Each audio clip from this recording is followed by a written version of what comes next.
ওদিকে তারাবির নামাজ 20 রাকাত থেকে 8 রাকাত হয়ে যায়। বন্ধু, কেউ পড়লে ইটস আপন হিম, পড়তে পারে, তার ব্যাপার। কিন্তু আল্লাহ রাসূল বলছেন, তার সাহাবীরা বলছেন, ইবনে আব্বাস সহ প্রায় 7টি হাদিস একাধারে এসেছে আমার বন্ধু মুসান্নাফে ইবনে আবি শাইবার মধ্যে। প্রিয় নবী সাল্লাল্লাহু আলাইহি ওয়াসাল্লামের পরে আল্লাহ রাসূলও তিনি 20 রাকাত তারাবি পড়েছেন।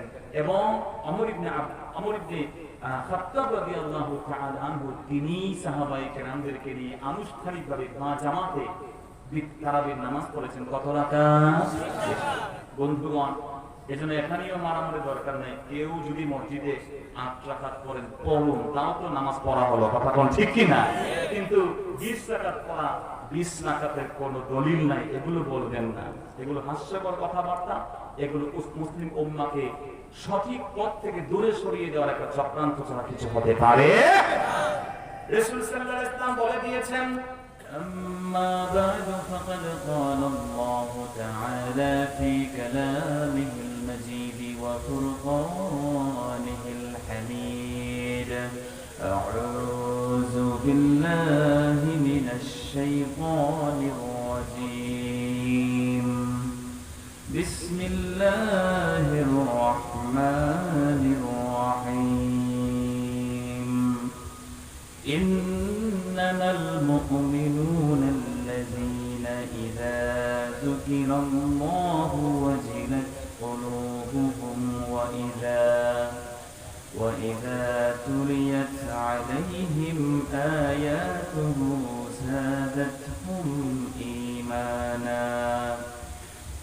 زادتهم إيمانا وعلى ربهم يتوكلون الذين يقيمون الصلاة ومما رزقناهم ينفقون أولئك هم المؤمنون حقا لهم درجات عند ربهم ومغفرة ورزق كريم صدق الله مولانا العظيم وقال تعالى في شان حبيبه آمرا ومخبرا إن الله وملائكته يصلون على النبي يا أيها الذين آمنوا صلوا عليه وسلموا تسليما اللهم صل على سيدنا مولانا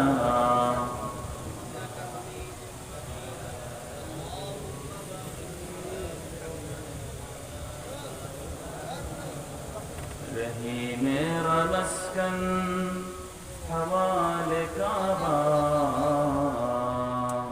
बनी मेरा मदहन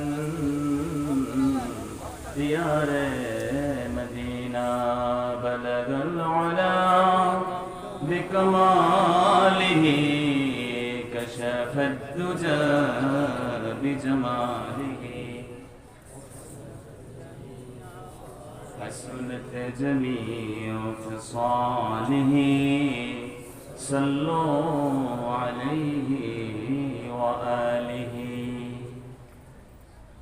নয়াপাড়া দারুস সুন্নাহ মাদ্রাসা এর উদ্যোগে আয়োজিত আজকের এই প্রথম বার্ষিক ওয়াজ মাহফিল 2021 সেশনের সম্মানিত সভাপতি গাজীপুর ফিজিক্যাল এডুকেশন কলেজ ও কলেজের প্রতিষ্ঠাতা এবং মির্জাপুর ইউনিয়ন আওয়ামী লীগের সম্মানিত যুগ্ম আহ্বায়ক জনাব মোহাম্মদ ওয়াইস কারমি সাহেব, আল্লাহ পাক সভাপতি সাহেবের নেক হায়াত দারাজ করুন, আমিন।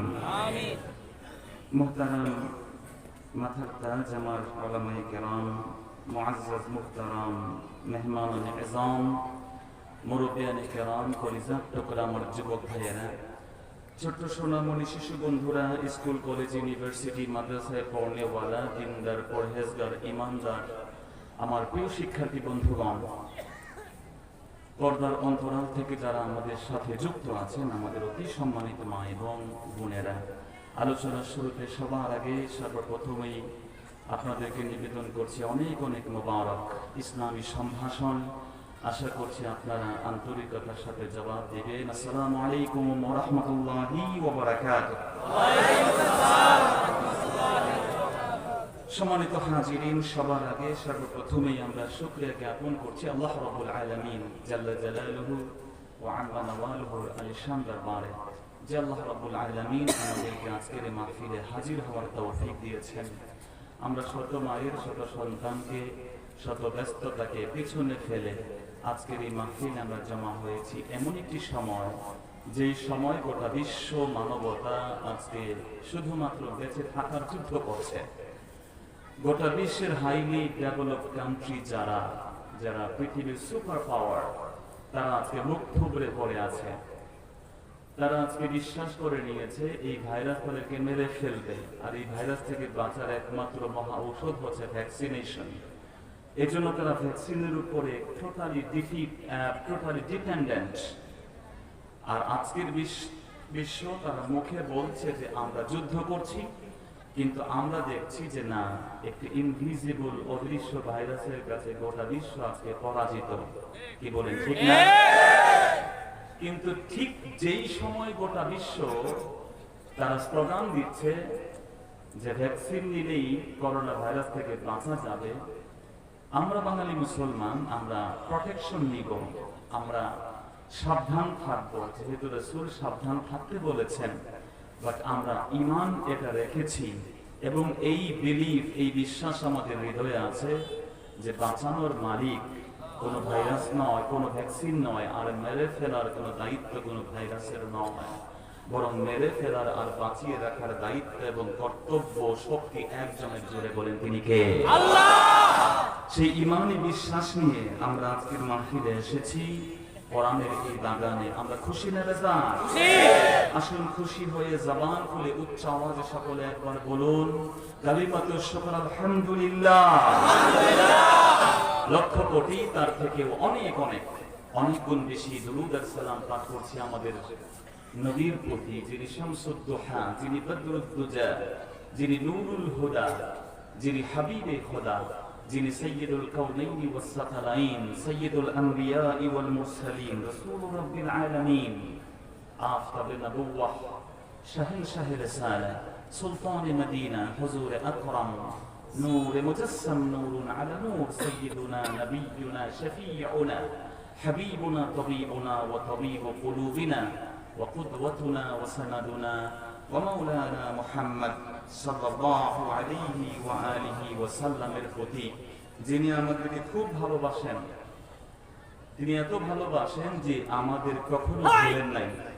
তার মহব্বত এত প্রগাঢ়, যেই নবীর মহব্বত এই দুনিয়াতে কেবল না, কিয়ামতের কঠিন দিনে সবাই যখন নাফসি নাফসি বলবে, সেদিন একটি ডিফারেন্ট সাউন্ড, আওয়াজ শোনা যাবে।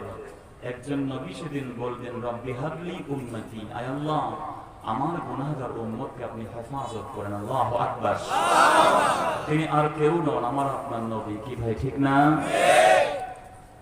সেই দিন আল্লাহ জানিয়ে দিয়েছেন ওয়ালা সাউফা ইউতিকা রাব্বুকা ফাতারদা, বন্ধু আমি আপনাকে এমন এক গিফট করব, ইউ উইল বি স্যাটিসফাইড, আপনি খুশি হয়ে যাবেন। জিজ্ঞেস করা হয়েছে মাতা তারদা, রাসূল আপনি কখন খুশি হবেন?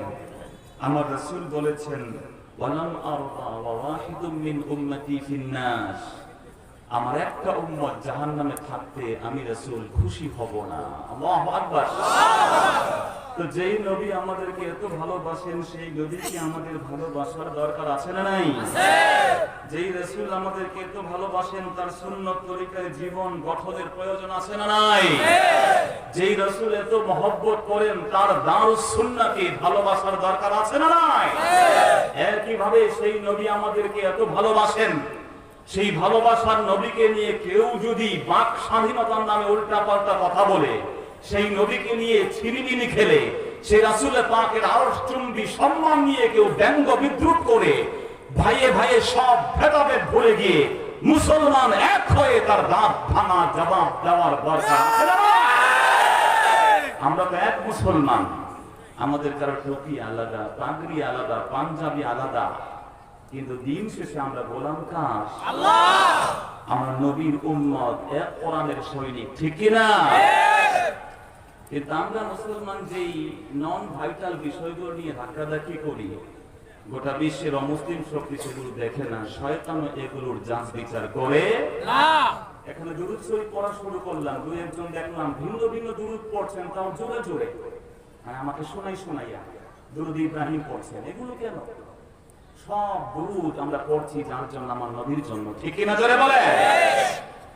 যদি আপনি এখন তর্ক বিতর্ক লাগাইতেন মাহফিলের শুরুতেই, মনটা খারাপ লাগে না ভাই?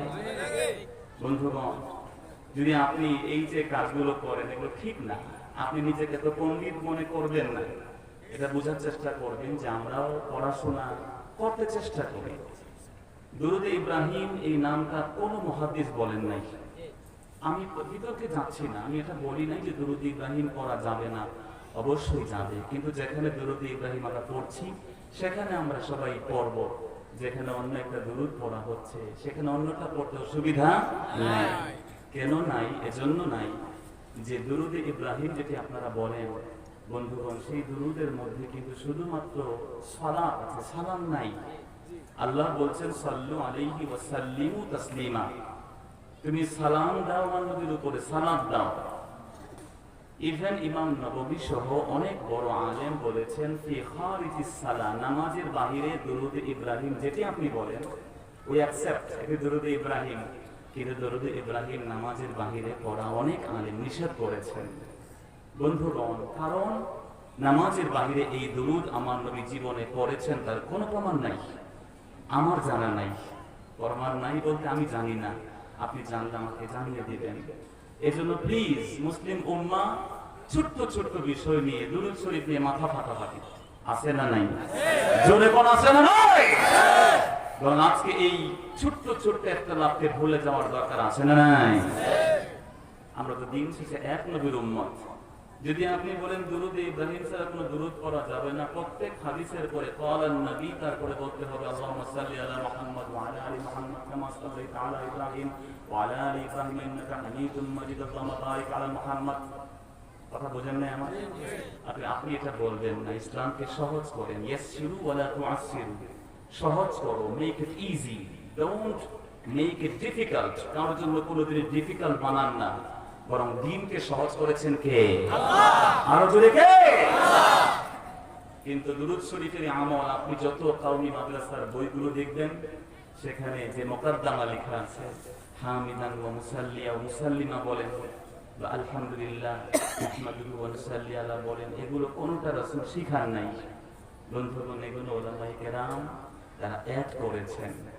কোন ভালো কাজে যদি আপনি অ্যাড করেন কোন একটা দোয়া হিসেবে, তাতে নিষেধ নাই। রাসূল নামাজ পড়েছেন, সাহাবীদেরকে বলেছেন, নামাজ শিক্ষা দিয়েছেন, তিনি বললেন সামি আল্লাহু লিমান হামিদা, সবাই আমরা বলব রব্বানা ওয়া লাকাল হামদ। এক সাহাবী বলেছেন হামদান তাইয়িবান মুবারাকান ফিহি, কি কোন আছে না নাই? রাসূল জিজ্ঞেস করলেন মান জাত, কে বাড়ায় দিয়েছো? ফর 3 টাইমস, তিনবার জিজ্ঞেস করার পর একজন সাহাবী হাত তুলে, রাসূল আমি অতিরিক্ত বাড়িয়ে ফেলেছি, হামদান মুবারাকান কাসীরান তাইয়িবান না বলে আমার থামতে পারি নাই।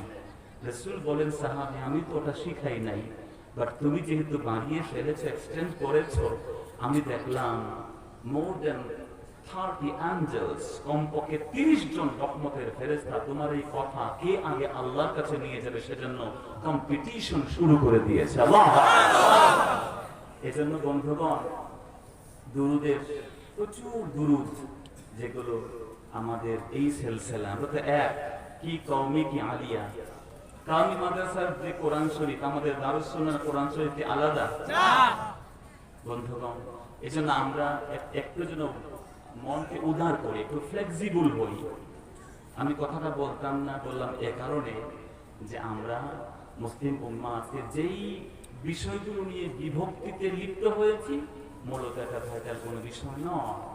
কাফের মুশরিকরাও জানে নাহনু উম্মাতান ওয়াহিদা, আমরা এক উম্মত। আমরা কয় উম্মত জোরে বলে?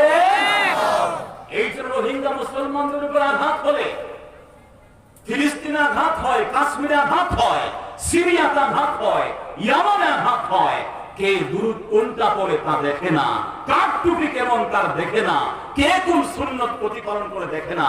মুসলমানদের উপরে সর্বব্যাপী অত্যাচার আর নির্যাতন সমাজে আছে না নাই? এজন্য বন্ধুগণ, আপনাকে বুঝতে হবে, আমার আল্লাহ তো বলেছেন জেনে রাখবা তোমরা হচ্ছে উম্মাতান ওয়াহিদা, এক উম্মত। আল্লাহ জানেন আমরা এক উম্মত, কুফার শক্তি জানে, অ্যান্টি ইসলামিস্ট যারা, তারাও জানে আমরা এক উম্মত, আর আমরা মুসলমানরা জানি আমরা কয়েকটা উম্মত। তুমি তাবলীগ করো, তুমি বাদ, তুমি আলিয়া, তুমি খালিয়া, তুমি কওমি, তুমি ওহাবি, কথা কম ঠিক কি না? কিন্তু মুসলমান আমরা এই বিভক্তিতে আর যদি আমরা লিপ্ত হই, মুসলমানদেরকে কোথায় নিয়ে যাবে আজকে সমাজে? আপনি দেখছেন আমরা 90% মুসলমানের দেশ, বাক স্বাধীনতার নামে আমাদের নবীকে নিয়ে গালি দেয়, আমরা কিছু করতে পারি না, কথা কম ঠিক না? বন্ধুগণ, আমরা শুরুতেই কিছু কথা বললাম, কষ্ট নিতেন না, যে আল্লাহ পাক আমাদেরকে বুঝ দান করুক না, আমিন। প্রিয় বন্ধু, আমরা আজকে একটা আয়াত তেলাওয়াত করেছি সূরাতুল আনফালের 2 থেকে 4 নম্বর আয়াত। আল্লাহ পাক যেন এর উপর নির্ভর করে আমাদেরকে কিছু কথা বলার তৌফিক দান করেন, জোরে বলেন আমিন। সূরা আনফালের এই আয়াতে আল্লাহ বলছেন, ইন্নামাল মুমিনুনা আল্লাযী ইযা যুকিরাল্লাহ ওয়াজিলাত কুলুবুহুম, নিশ্চয়ই কেবলমাত্র, only the believers are they, কেবলমাত্র বিশ্বাসী তারাই। ইন্নামা শব্দটা আসে টু লিমিটাইজ, কোন জিনিসকে সংক্ষিপ্ত করে দেওয়ার জন্য, কোন জিনিসকে একটা ব্যারিয়ার, বাউন্ডারি দিয়ে দেওয়ার জন্য। ইন্নামা, ইন্নামা কেবলমাত্র মুমিন হলো তারা, আল্লাযীনা ইযা যুকিরাল্লাহ, যাদের কাছে আল্লাহর জিকির করলে ওয়াজিলাত কুলুবুহুম, তাদের হৃদয়টা গলে নরম হয়ে টকটক করে পড়ে যায়। আল্লাহু আকবার বলেন। হৃদয়টা গলে যায়, নম্র হয়ে যায়। আল্লাহর জিকির হলে হৃদয়ের ভিতরে কম্পন শুরু হয়ে যায়। সুবহানাল্লাহ বলেন। 2 নাম্বার মুমিন কারা? ওয়া ইযা তুলিয়াত আলাইহিম আয়াতুহু যাদাতহুম ঈমানা। আর মুমিন হচ্ছে সে যার কাছে আল্লাহর কিতাব কোরআনুল কারীমকে তেলাওয়াত করা হলে তার ঈমান বৃদ্ধি পেয়ে যায়। সুবহানাল্লাহ বলেন। সুবহানাল্লাহ। ওয়া আলা রাব্বিহিম ইয়াতাওয়াক্কালুন। 3 নাম্বার হলো মুমিন হচ্ছে কেবল তারা যারা দিন শেষে রিজিকের জন্য, হায়াতের জন্য, বাঁচার জন্য, খাওয়ার জন্য, সুন্দর জীবনের জন্য নির্ভর করে কারো উপরে না, নির্ভর করে একজনের উপরে। জোরে বলেন তিনি কে? আল্লাহ। 4 নম্বর মুমিনের বৈশিষ্ট্য হচ্ছে আল্লাযীনা ইউকিমুনাস সালাহ, যারা নামাজ প্রতিষ্ঠা করে, ওয়া ইউতুনা ওয়া মিম্মা রাযাকনাহুম ইউনফিকুন, এবং যারা আল্লাহর প্রদত্ত রিজিক থেকে আল্লাহর পথে ব্যয় করে। সুবহানাল্লাহ বলেন। এই আয়াতগুলোতে আল্লাহ রাব্বুল আলামিন মুমিনের 5টি বৈশিষ্ট্য বর্ণনা করেছেন। জোরে বলেন কয়টা? 5টা। 5 characteristics of a believer, 5টি মৌলিক বৈশিষ্ট্য বর্ণনা করে আল্লাহ রাব্বুল আলামিন বলছেন, নিশ্চয়ই যারা আল্লাহর জিকির করলে হৃদয় গলে যায়, যখন কোরআন তেলাওয়াত করে তার ঈমান বৃদ্ধি পায়, যে আল্লাহর উপরে সদা সর্বদা তাওয়াক্কুল বা নির্ভর বা ডিপেন্ড করে, 4 নম্বর যে নামাজ প্রতিষ্ঠা করে, 5 নম্বর যে দান সদকা করে। আল্লাহ বলছেন উলাইকা হুমুল মুমিনুনা হাক্কা, দে আর দ্য রিয়েল বিলিভার।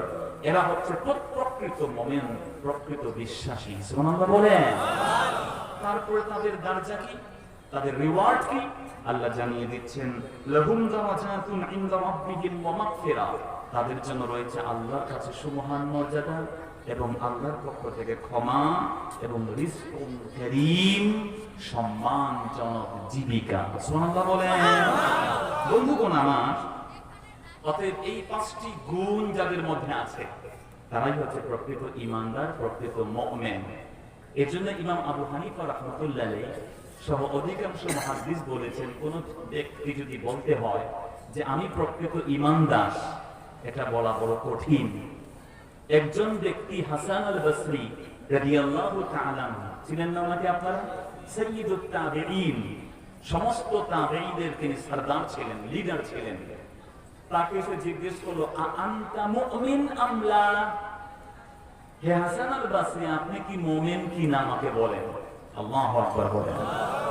আমরা তো নিজেদেরকে মুমিন বলে প্রাউড ফিল করি, আমরা কে কত রাকাত নামাজ পড়ি সেগুলো মাহফিলে বলতে স্বস্তি বোধ করি, অথচ সাহাবায়ে কেরাম মাঝে মাঝে একে অপরকে বলতেন না ফাকা সাহিবুক, ওই সাহাবী তোমার সাহাবী বন্ধু মুনাফিক হয়ে গেছে।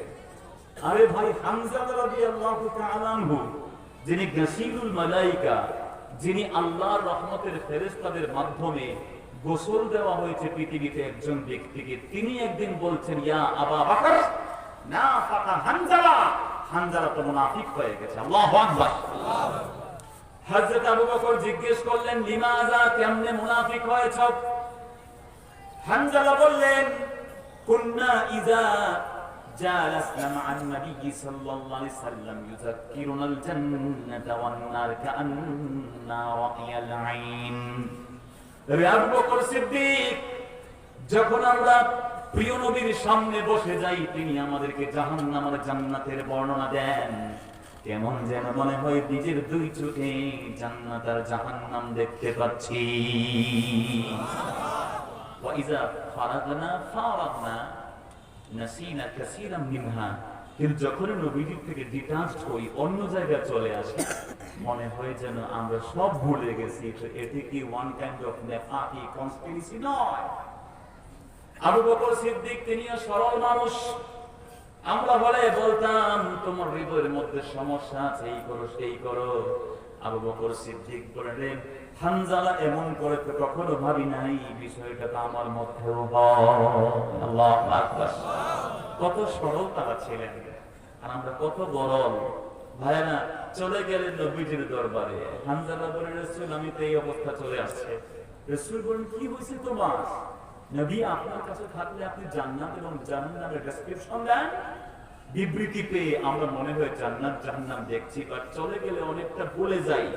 তো এটা তো ওয়ান কাইন্ড অফ মুনাফিকি। রাসূল বলেন হ্যাঁ কাজা না রে হানজালা, এমনটাই হবে। ওয়ালাকিন সাআ সাআ সাআ, বরং রে হানজালা সব সময় দিলের অবস্থা একরকম থাকবে না। দিলের মাঝে যখন আল্লাহর জিকির হয়, ওই জিকিরের কারণে দিলটাকে নরম করে দেন কে? মাহফিলে আসলে যেমন দিল, বাড়িতে গেলে তেমন থাকে না। আল্লাহর জিকির যখন করা হয় দিল যেমন নরম হয়। কোরআন শরীফ শুনলে এই সময় দিলের ভিতরে পরিবর্তন আসে না না? রাসূল বললেন বরং মাঝে মাঝে পরিবারের কাজ করতে, ব্যবসা বাণিজ্য করতে হবে, কোরআন শরীফ পড়লে দিল নরম হবে। যদি সব সময় দিলটা আমার কাছে আসলে যেমন তেমন থাকতো, লাসাফাহাতুল মালায়েকা, ও আমার বন্ধু হানজালা, তোমার রাস্তাঘাটে বিছানায় তোমাদের মজলিসগুলোতে রহমতের ফেরেশতারা এসে তোমাদের সাথে হ্যান্ডশেক করতো। সুবহানাল্লাহ। এজন্য বন্ধুগণ, দিনের হাল সবসময় এক থাকবে না, এটাই নিয়ম। এজন্য জানতে হবে যে এই পৃথিবীর বুকে আল্লাহ রাব্বুল আলামিন আমাদেরকে পাঠিয়ে দিয়েছেন, আমাদের দিল এর হাল সবসময় এক থাকবে না। প্রিয় বন্ধুগণ, সেজন্য আমরা বলছিলাম যে ইন্নামাল মুমিনুনা আল্লাযীনা ইযা যুকিরাল্লাহ, পাঁচটি গুণ যাদের মধ্যে থাকবে তারা মুমিন। হাসান আল বসরিকে একজন জিজ্ঞেস করলে সে আনতা মুমিন, তুমি কি মুমিন কিনা একটু জানাও তো আমাকে। আমাদের মাঝে মাঝে নিজেকে প্রশ্ন করা দরকার আছে না নাই? আমরা তো মনে করি বাপ দাদার সম্পদ কিনে নিয়েছি মুমিন, আর কোনো কিছু হবে না। কিন্তু রাসূলের সাহাবীরা বলেছেন আসো মুজাদ্দিদ ঈমানানা, চলো let us renew our belief, চলো আমরা আমাদের বিশ্বাসকে আবার নবায়ন করে ফেলি। বলেন না সুবহানাল্লাহ। ঈমানকে নবায়ন করতেন তারা কিসের দ্বারা? আল্লাহর জিকিরের দ্বারা। সুবহানাল্লাহ বলবেন না ভাই? সেই জিকির নিয়ে আমাদের মধ্যে পদ্ধতিগত সমস্যা আছে না নাই? কেউ জোরে জিকির করেন, কেউ জিকির করতে গিয়ে একটু মাথা নড়ে। সারসিনা দরবার শরীফে আছে জিকির করতে হলে মাথা নড়তে পারবে না, চলতে পারবে না, আছে না নাই? তো এগুলো নিয়ে আমরা যদি এক ভাই অপর ভাইকে ধাক্কা ধাক্কি করি, এটা কি ঠিক হবে? বরং যে ব্যক্তি মাথা একটু ঝুলিয়ে জিকির করে সেও জিকির করে কার? আরো জোরে কোন কার? বন্ধুগণ আমার, হাসান আল বসরি রাদিয়াল্লাহু তাআলা আনহু তখন জবাব দিলেন ইন্নাল ঈমান ঈমানান নিশ্চয়ই ঈমান হলো দুই প্রকার। কয় প্রকার? তাফসীরে কবীর আপনি বর্ণনা পাবেন। মাফাতিহুল গায়ব যার নাম ইমাম আবু আব্দুল্লাহ ফখরুদ্দীন রাজি রাহিমাহুল্লাহ, রাইসুল মুফাসসিরিন, সবচেয়ে বিখ্যাত তাফসীর লিখেছেন মাফাতিহুল গায়ব, যার এক নাম তাফসীরে কবীর, আরেক নাম তাফসীরে রাজি। প্রায় 32 খণ্ডে তাফসীর করেছেন। সুবহানাল্লাহ বলবেন না ভাইরা? তারপরে বলেছেন হাযা বাহরুন লা সাহিলা লাহ। কোরআনুল কারীম হচ্ছে একটা মহাসমুদ্র। এই সমুদ্র সাঁতার কেটে পার হওয়ার কোনো নাবিক পৃথিবীতে কোনোদিন তৈরি হবে না। সুবহানাল্লাহ বলবেন না? আমরা তো মুফাসসিরে কোরআন, অমুক তমুক আল্লামা, কথা বলেন ঠিক কি না? বন্ধুগণ আমার, হাসান আল বসরি রাদিয়াল্লাহু বললেন ঈমান দুই প্রকার। যদি তুমি জিজ্ঞেস করো ঈমান সম্পর্কে, আল ঈমান বিল্লাহি ওয়া মালাইকাতিহি ওয়া কুতুবিহি ওয়া রুসুলিহি ওয়াল ইয়াউমিল আখির ওয়াল কদরি খাইরিহি মিনাল্লাহি তাআলা ওয়াল বা'সি বা'দাল মাউত। এই ঈমান আমাদের আছে না? না। তিনি বলেন শোনো, আমাকে প্রশ্ন করেছে ঈমানদার কিনা। এই প্রশ্ন মুমিনের হৃদয়ে থাকা দরকার। দিন শেষে একটা সময় আমাদের মধ্যেও ঈমান আছে কিনা পরীক্ষার দরকার আছে না? না। কিন্তু আমরা ঈমানদার দাবি করে বসে আছি। বাট সাহাবায়ে কেরাম দে ওয়্যার কনফিউজড। তারা মাঝে মাঝে কনফিউশনে থাকতেন যে আমরা ঈমানকে we have to renew our ঈমান। আপনার পাসপোর্ট রিনিউ করতে হয়। আরে ভাই, আপনার ড্রাইভিং লাইসেন্স রিনিউ করতে হয়। কি হয় কি হয় না? আর আপনি ঈমানকে রিনিউ লাগে না বলে বসে আছেন। বাট আপনার ঈমান আছে কিনা রাসূল বলছেন একটা ছোট্ট ঈমানোমিটার আছে, যেই মিটার দিয়ে বোঝা যাবে ঈমান আছে কিনা। সহজে সেই ঈমান বোঝার একটা মিটার বলবো আমি আপনাদেরকে, জোরে বলেন। এটি আপনি কোনো ফার্মেসিতে যাওয়া লাগবে না। এটি নিতে হলে আপনার কোনো দোকানে যাওয়ার প্রয়োজন নাই, কোনো ডিপার্টমেন্টাল স্টোরে যাওয়ার প্রয়োজন নাই। আল্লাহর হাবিব বলেছেন সাররাতকা হাসানাতুকা ওয়া আসাআতকা সাইয়্যাতুকা ওয়া আনতা মুমিন। রে আল্লাহর গোলাম, যদি তোমার নেক কাজ তোমাকে খুশি করে আর তোমার বদ আমল তোমাকে দুঃখিত করে, মনে করবে তুমি মুমিন। সুবহানাল্লাহ। কিন্তু আমরা তো এখন অন্যকে মিথ্যা বলে মনে করি ইটস মাই ক্রেডিট। মিথ্যা বলে পর ঠকাই দিছি, এটা আমার চালাকি। কথা কোন আছে না? নাই। ভুয়া মাল বুঝাই দিব, দেশি মাল বিদেশি বলে। দেশি মোরগ গুলো ফার্মের, টপ মোরগ গুলো বিদেশি। কি বলে? বিদেশি মোরগ গুলো ফার্মের মোরগ গুলো দেশি মোরগ বলে চালাই দিয়া মনে করে আমার চালাকি। কথা কোন আছে না? না। নির্বাচনে জেতার জন্য অমুকের বিরুদ্ধে একটা মিথ্যা তহমত, স্ক্যান্ডাল লাগিয়ে দিয়ে মনে করে আরে ইটস কল্ড পলিটিক্স। এটার নাম তো পলিটিক্স। রাজনীতিতে সব সম্ভব, সব করতে হয়। এগুলো বলে আমরা একে অপরের বিরুদ্ধে জিততে চাই, মনে করি ইটস মাই ক্রেডিট, এটা আমার কর্তৃত্ব, এটা আমার যোগ্যতা। আছে না? নাই। যদি আমরা সেটাই মনে করি, পাপ করে পাপকে পাপ মনে করি না, আপনি অন্য কিছু হতে পারেন। You are not a believer, আপনি মুমিন না। এটা আমি বলি নাই, বলেছেন আমার আপনার রাসূল। কি ভাই ঠিক না? এই জন্য মুসলমান ভাইরা, হাসান আল বসরি বলেন খোদার কসম করে বলি রে বন্ধু, যদি তুমি জিজ্ঞেস করো আমি ঈমান সম্পর্কে, আর ওই ঈমানটা আল্লাহ, তার নবী, ফেরেশতা এবং শেষ দিবসের ব্যাপারে, তাহলে আমি নিঃসন্দেহে একজন মুমিন। সুবহানাল্লাহ।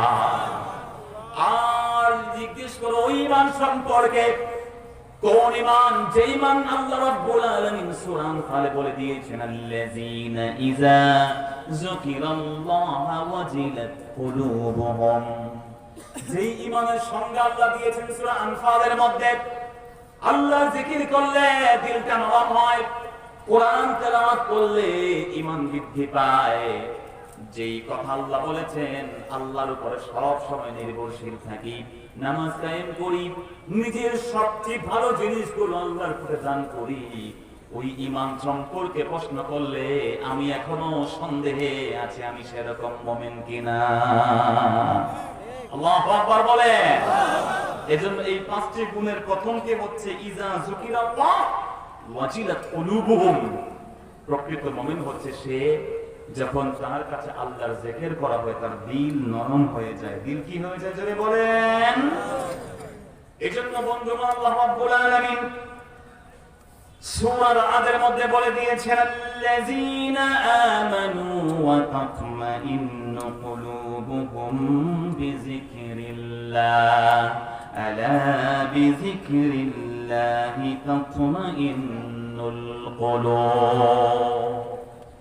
রব্বুল আলামিন জানিয়ে দিয়েছেন খবরদার, নিশ্চয়ই তারা ঈমানদার যাদের কলবগুলো আল্লাহ রাব্বুল আলামিনের জিকিরে প্রশান্ত হয়ে যায়। আর খবরদার সাবধান, আল্লাহর জিকিরেই মুমিনের কলবটাকে শান্ত করে দেন কে?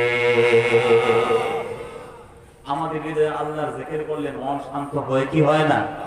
জোরে কোন হয় কি হয় না? যে আল্লাহর জিকির করলে আপনার খারাপ লাগে, আল্লাহর নাম স্মরণ হলে আপনার ভালো না লাগে, বুঝতে হবে আমার আপনার হৃদয়ের মধ্যে ঈমানের ঘাটতি আছে না নাই? জোরে কোন আছে না নাই? আমার মুসলমান ভাইরা, সে আল্লাহর জিকির একা করা যায়, সে আল্লাহর জিকির সবাই মিলে করা যায়, সে আল্লাহর জিকির আস্তে করা যায়, সে আল্লাহর জিকির জোরেও করা যায়, ঠিক কিনা জোরে বলে? সে আল্লাহর জিকির মনে মনেও করা যায়, রব্বুল আলামিনের জিকির জিহ্বাতেও করা যায়। আপনি বলবেন জিহ্বার জিকির নাই, কিন্তু আমার রাসূলকে এক সাহাবী এসে জিজ্ঞেস করলেন, দুল্লানি আলা আমালিন ইযা যাকারতুহু ইযা আমিলতুহু দাখালতুল জান্নাহ। আল্লাহ নবী শর্ট একটা আমল বলে দেন, যে আমলের মাধ্যমে আমি জান্নাতি হয়ে যাব।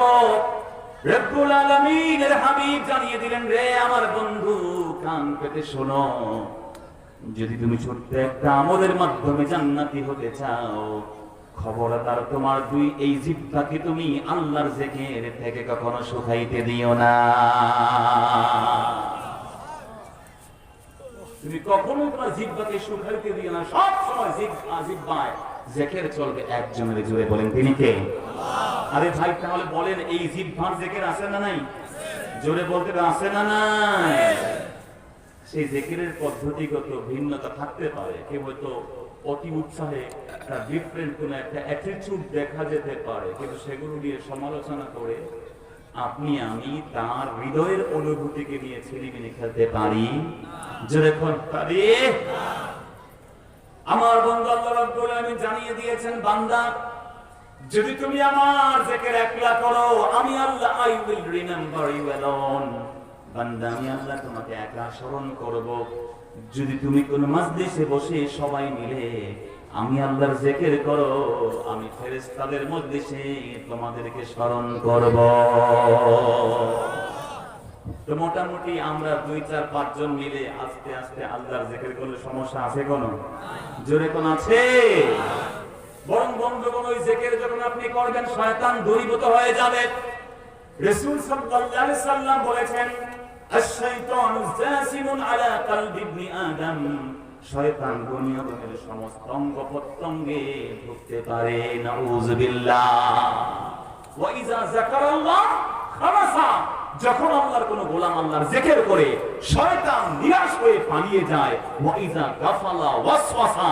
আর যখন শয়তান দেখে যে বান্দা আল্লাহর জিকির থেকে ভুলে আছে, তার হৃদয়ে আপনার বন্ধু বারবার নানান ধরনের কুমন্ত্রণা দিয়ে তাকে শয়তানের পথিক বানিয়ে দেয়। নাউযুবিল্লাহ।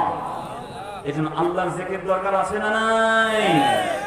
প্রিয় বন্ধুগণ, এই জিকির আল্লাহ রাব্বুল আলামিনের আমরা যেইভাবে করি, সেই জিকির নিয়ে আমাদের সমাজে কিছু কিছু মত ভিন্নতা আছে। নবী হযরত আইয়ুব আলাইহিস সালাতু ওয়াস সালাম, তিনি অসুস্থ ছিলেন প্রায় 18 বছর। কত বছর জোরে কম? আরো জোরে। 18 বছর পরে নবী আইয়ুব আল্লাহকে ডাক দিয়ে বললেন, রব্বি ইন্নী মাসসানিয়াদ দুর ওয়া আনতা আরহামুর রাহিমিন। আল্লাহ, আমাকে তো বিপদে বসেছে, বাট আপনি তো খুব রহমান এবং রহিম। রব্বুল আলামিন তখন আইয়ুব নবীর এই দোয়াকে কবুল করে তার রোগ থেকে তাকে চিরতরে মুক্তি দিলেন। সুবহানাল্লাহ বলবেন না? কিন্তু যারা ইসলাম বিদ্বেষী একদল কপাল পোড়া বুদ্ধি প্রতিবন্ধী বাংলাদেশে আছে না নাই? জোরে কোন আছে না নাই? কারণ নবী আইয়ুব আলাইহিস সালামের এই দোয়াকে আইয়ুব নবীর ভুল হিসেবে প্রমাণ করতে চায়। নাউযুবিল্লাহ। তারা বলে নবী আইয়ুব অধৈর্য হয়ে গেছেন। নাউযুবিল্লাহ বলবেন না? যেই নবী 18 বছর আল্লাহকে ডাকতে ডাকতে সহ্য করতে করতে শেষ সময় এই দোয়াটা করেছেন, তিনি বলেন না আল্লাহ আমাকে রূপ থেকে বাঁচান, তিনি বলেন আল্লাহ আমাকে একটা কষ্টে একটু পেয়েছে, আপনি তো দয়ালু, বলেন না কষ্ট থেকে আমাকে বাঁচান, শুধু এতটুকু ইন্ডিকেট করেছেন, তাকে রহমত করেছেন কে? জোরে কোন কে? কিন্তু এই সমস্ত বুদ্ধি প্রতিবন্ধীরা বলছে যে নবী আইয়ুব তিনি ইমপেশেন্ট হয়ে গেছেন, অথচ আমার রাসূল বলেছেন লা তুখাইরুনি আলাল আম্বিয়া, খবরদার আমি মুহাম্মদ সাল্লাল্লাহু আলাইহি সাল্লামকে কোন নবীর উপরে সারা মনে করো না। মুসা নবী, ঈসা নবী, ইউসুফ নবী, ইউনূস নবী, এমনকি আইয়ুব নবীর থেকে মুহাম্মদকে বড় মনে করো না। সুবহানাল্লাহ। রাসূল নিজেকে ছোট মনে করতেন, কিন্তু তাকে সব থেকে বড় নবী বানিয়ে দিয়েছেন কে? আল্লাহ। জোরে কোন কে? আল্লাহ। সেই নবী আমার বলেছেন আইয়ুব 18 বছর অসুস্থ ছিলেন। মুফাসসিরিনে কেরাম বলেন নবী আইয়ুব আলাইহিস সালাতু ওয়াস সালাম কেন এই দোয়া করলেন, তার কারণ হলো হযরত আইয়ুব আলাইহিস সালাতু ওয়াস সালামের গোটা দেহের মধ্যে পোকা আক্রমণ করেছিল। আক্রমণ করেছে 18 বছর, তিনি কোনো অনুনয় বিনয় করেন নাই। কিন্তু হযরত আইয়ুব যখন তার জিহ্বার ভিতরে আঘাত করে ফেলেছে পোকা, তখন তার মনের ভিতরে একটা আঘাত লেগে গেল। আমার দিল, আমার জিহ্বা, এই দুইটা জিনিস তো এখনো পর্যন্ত অক্ষত জিকির করার জন্য একজনের, তিনি কে? হাত যাক, পা যাক, মাথার চুল যাক, দেহের সব অঙ্গ প্রত্যঙ্গ ধ্বংস হলেও জিহ্বা দিয়ে জিকির চলবে। জোরে কণ্ঠ একজনের, তিনি কে? আইয়ুব নবী জিহ্বায় জিকির করে কি বিদআত করেছেন? আপনারা কথা বলছেন না, বিদআত করেছেন? বন্ধুগণ, এজন্য জিহ্বার জিকির দরকার আছে না না? রাসূল বলেছেন ওয়ালা তাযালু লিসানাকা রাতবান মিন যিকরিল্লাহ, আল্লাহর জিকির থেকে জিহ্বাকে শুকাইতে দেওয়া যাবে না। মুসলমান ভাইয়েরা আমার, সেজন্য রব্বুল আলামিনের জিকির লাগবে। রব্বুল আলামিনের স্মরণ যেখানে হবে, আল্লাহর নাম যেখানে উচ্চারিত হবে, তখন যদি আমাদের হৃদয়টা নরম না হয়, বলতে হবে ইমানের মধ্যে সমস্যা আছে না না?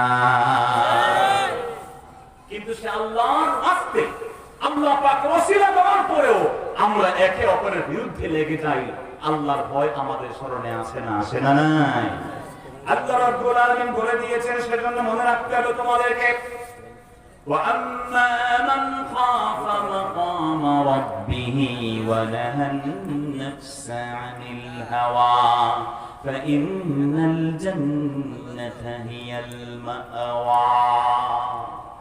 নিশ্চয় আল্লাহ রাব্বুল আলামিনের জিকির, আল্লাহ রাব্বুল আলামিনের সামনে কিয়ামতের দিন দাঁড়ানো লাগবে। এই ভয় যার হৃদয়ের ভিতরে আছে, আমার আল্লাহ এবং এই আল্লাহর ভয় তার কেবল থাকবে তাই না, বরং আল্লাহ পাকের সামনে দাঁড়াতে হবে। এজন্য নফস যা চায় তা করা যাবে না। নফসের হারাম খাও, শুধু আল্লাহকে ভয় করে মুখে বললে হবে না, হারাম থাকতে হবে, সুদ থাকতে হবে, ঘুষ থাকতে হবে, সব থাকতে হবে। আল্লাহ বলছেন এমন কাজ যে ব্যক্তি করবে, ফাইন্নাল জান্নাতা হিয়াল মাওয়া, আমি আল্লাহ গ্যারান্টি দিলাম তার জন্য জান্নাত হচ্ছে চিরস্থায়ী পার্মানেন্ট রেসিডেন্স। জোরে বলেন সুবহানাল্লাহ।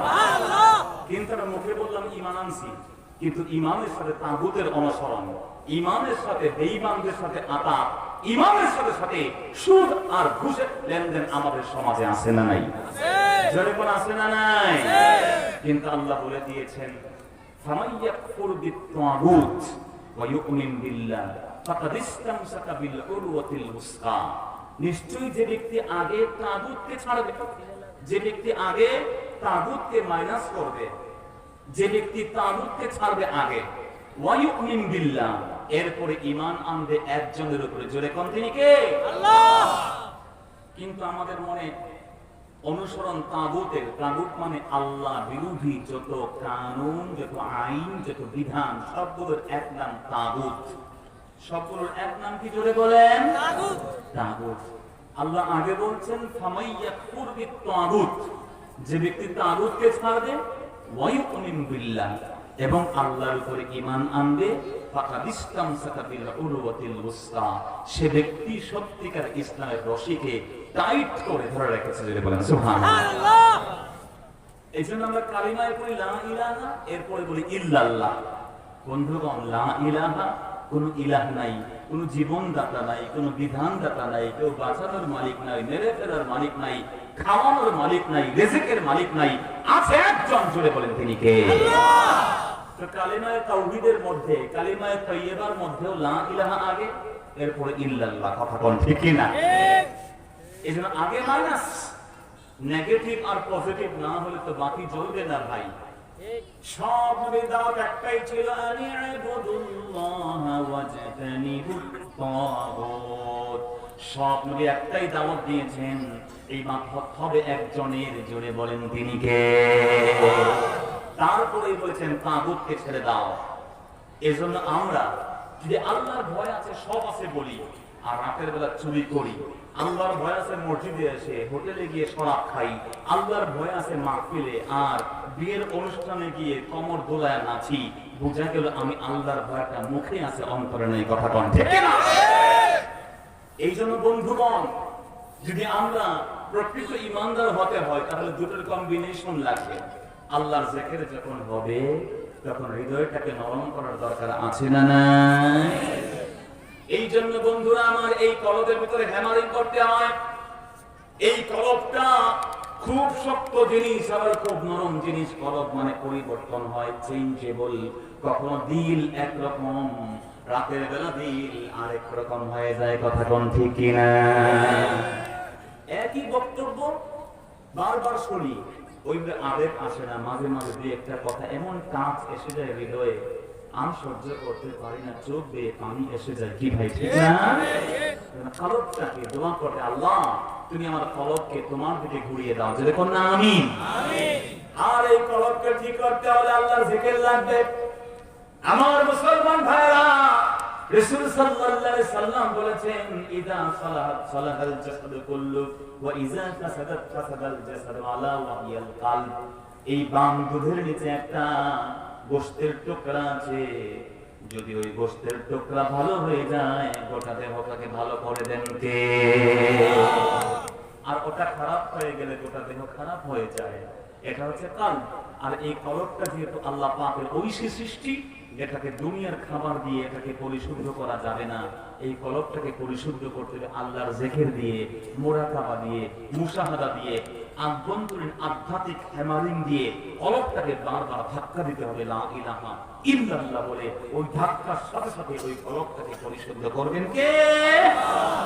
তাহলে আল্লাহর জিকির, আল্লাহ পাকের স্মরণ সবসময় করতে আমরা রাজি আছি না নাই?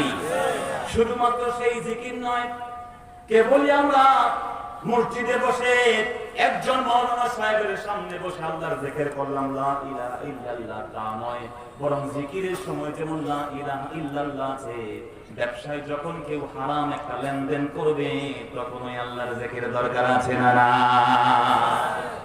রমজান মাসে আমরা ভাত খাই না, পানি খাই না, সমুদ্রে এমনকি একটা পুকুরের নিচে যখন ডুব দিয়ে যাই কেউ দেখবে না, এক ডুব পানি কখনো খাই না, কারণ আমরা জানি কেউ না দেখলে ও দেখেন একজন, তিনি কে? সে আল্লাহ মনে হয় রমজান এর শেষে আল্লাহ অপশন নিয়ে চলে যান। সে আল্লাহ রমজানে আছেন, এখন আছেন না নাই? জোরে কোন রমজানের পরেও আছেন না নাই? তো যেই রমজানে আমরা ঘুষ খাই না, সুদ খাই না, রোজা রেখে রোজা ভাঙি না গোপন দরজা লাগাইয়া, সেই আমরা রমজানের পরে অমুককে মারতে, তমুককে মারতে, অমুককে হারাতে, তমুককে হারাতে আমরা দরজা বন্ধ করে আমরা সলা পরামর্শ করি, এমন লোক আছি না নাই? জোরে কোন আছি না নাই? এজন্য বন্ধুগণ, আপনাকে সে আল্লাহর জিকির, যেমন আল্লাহর জিকির আমরা মজলিসে বসে বসে করব, ব্যবসা বাণিজ্য লেনদেন ওঠা বসায় সে আল্লাহর জিকির দরকার আছে না নাই? দ্বিতীয় গুণটা কি? আল্লাহ বলছেন ওয়া ইযা তুলিয়াত আলাইহিম আয়াতুহু সাদাতুহুম ঈমানা। মুমিনদের দুই নাম্বার গুণ হলো, এই মুমিনদের সামনে যখন আল্লাহর কোরআন তেলাওয়াত করা হয় তাদের ঈমানটাকে বৃদ্ধি করে দেন কে? এই কোরআন তেলাওয়াত শেখাটা দরকার আমাদের আছে না নাই? জোরে কোন আছে না নাই?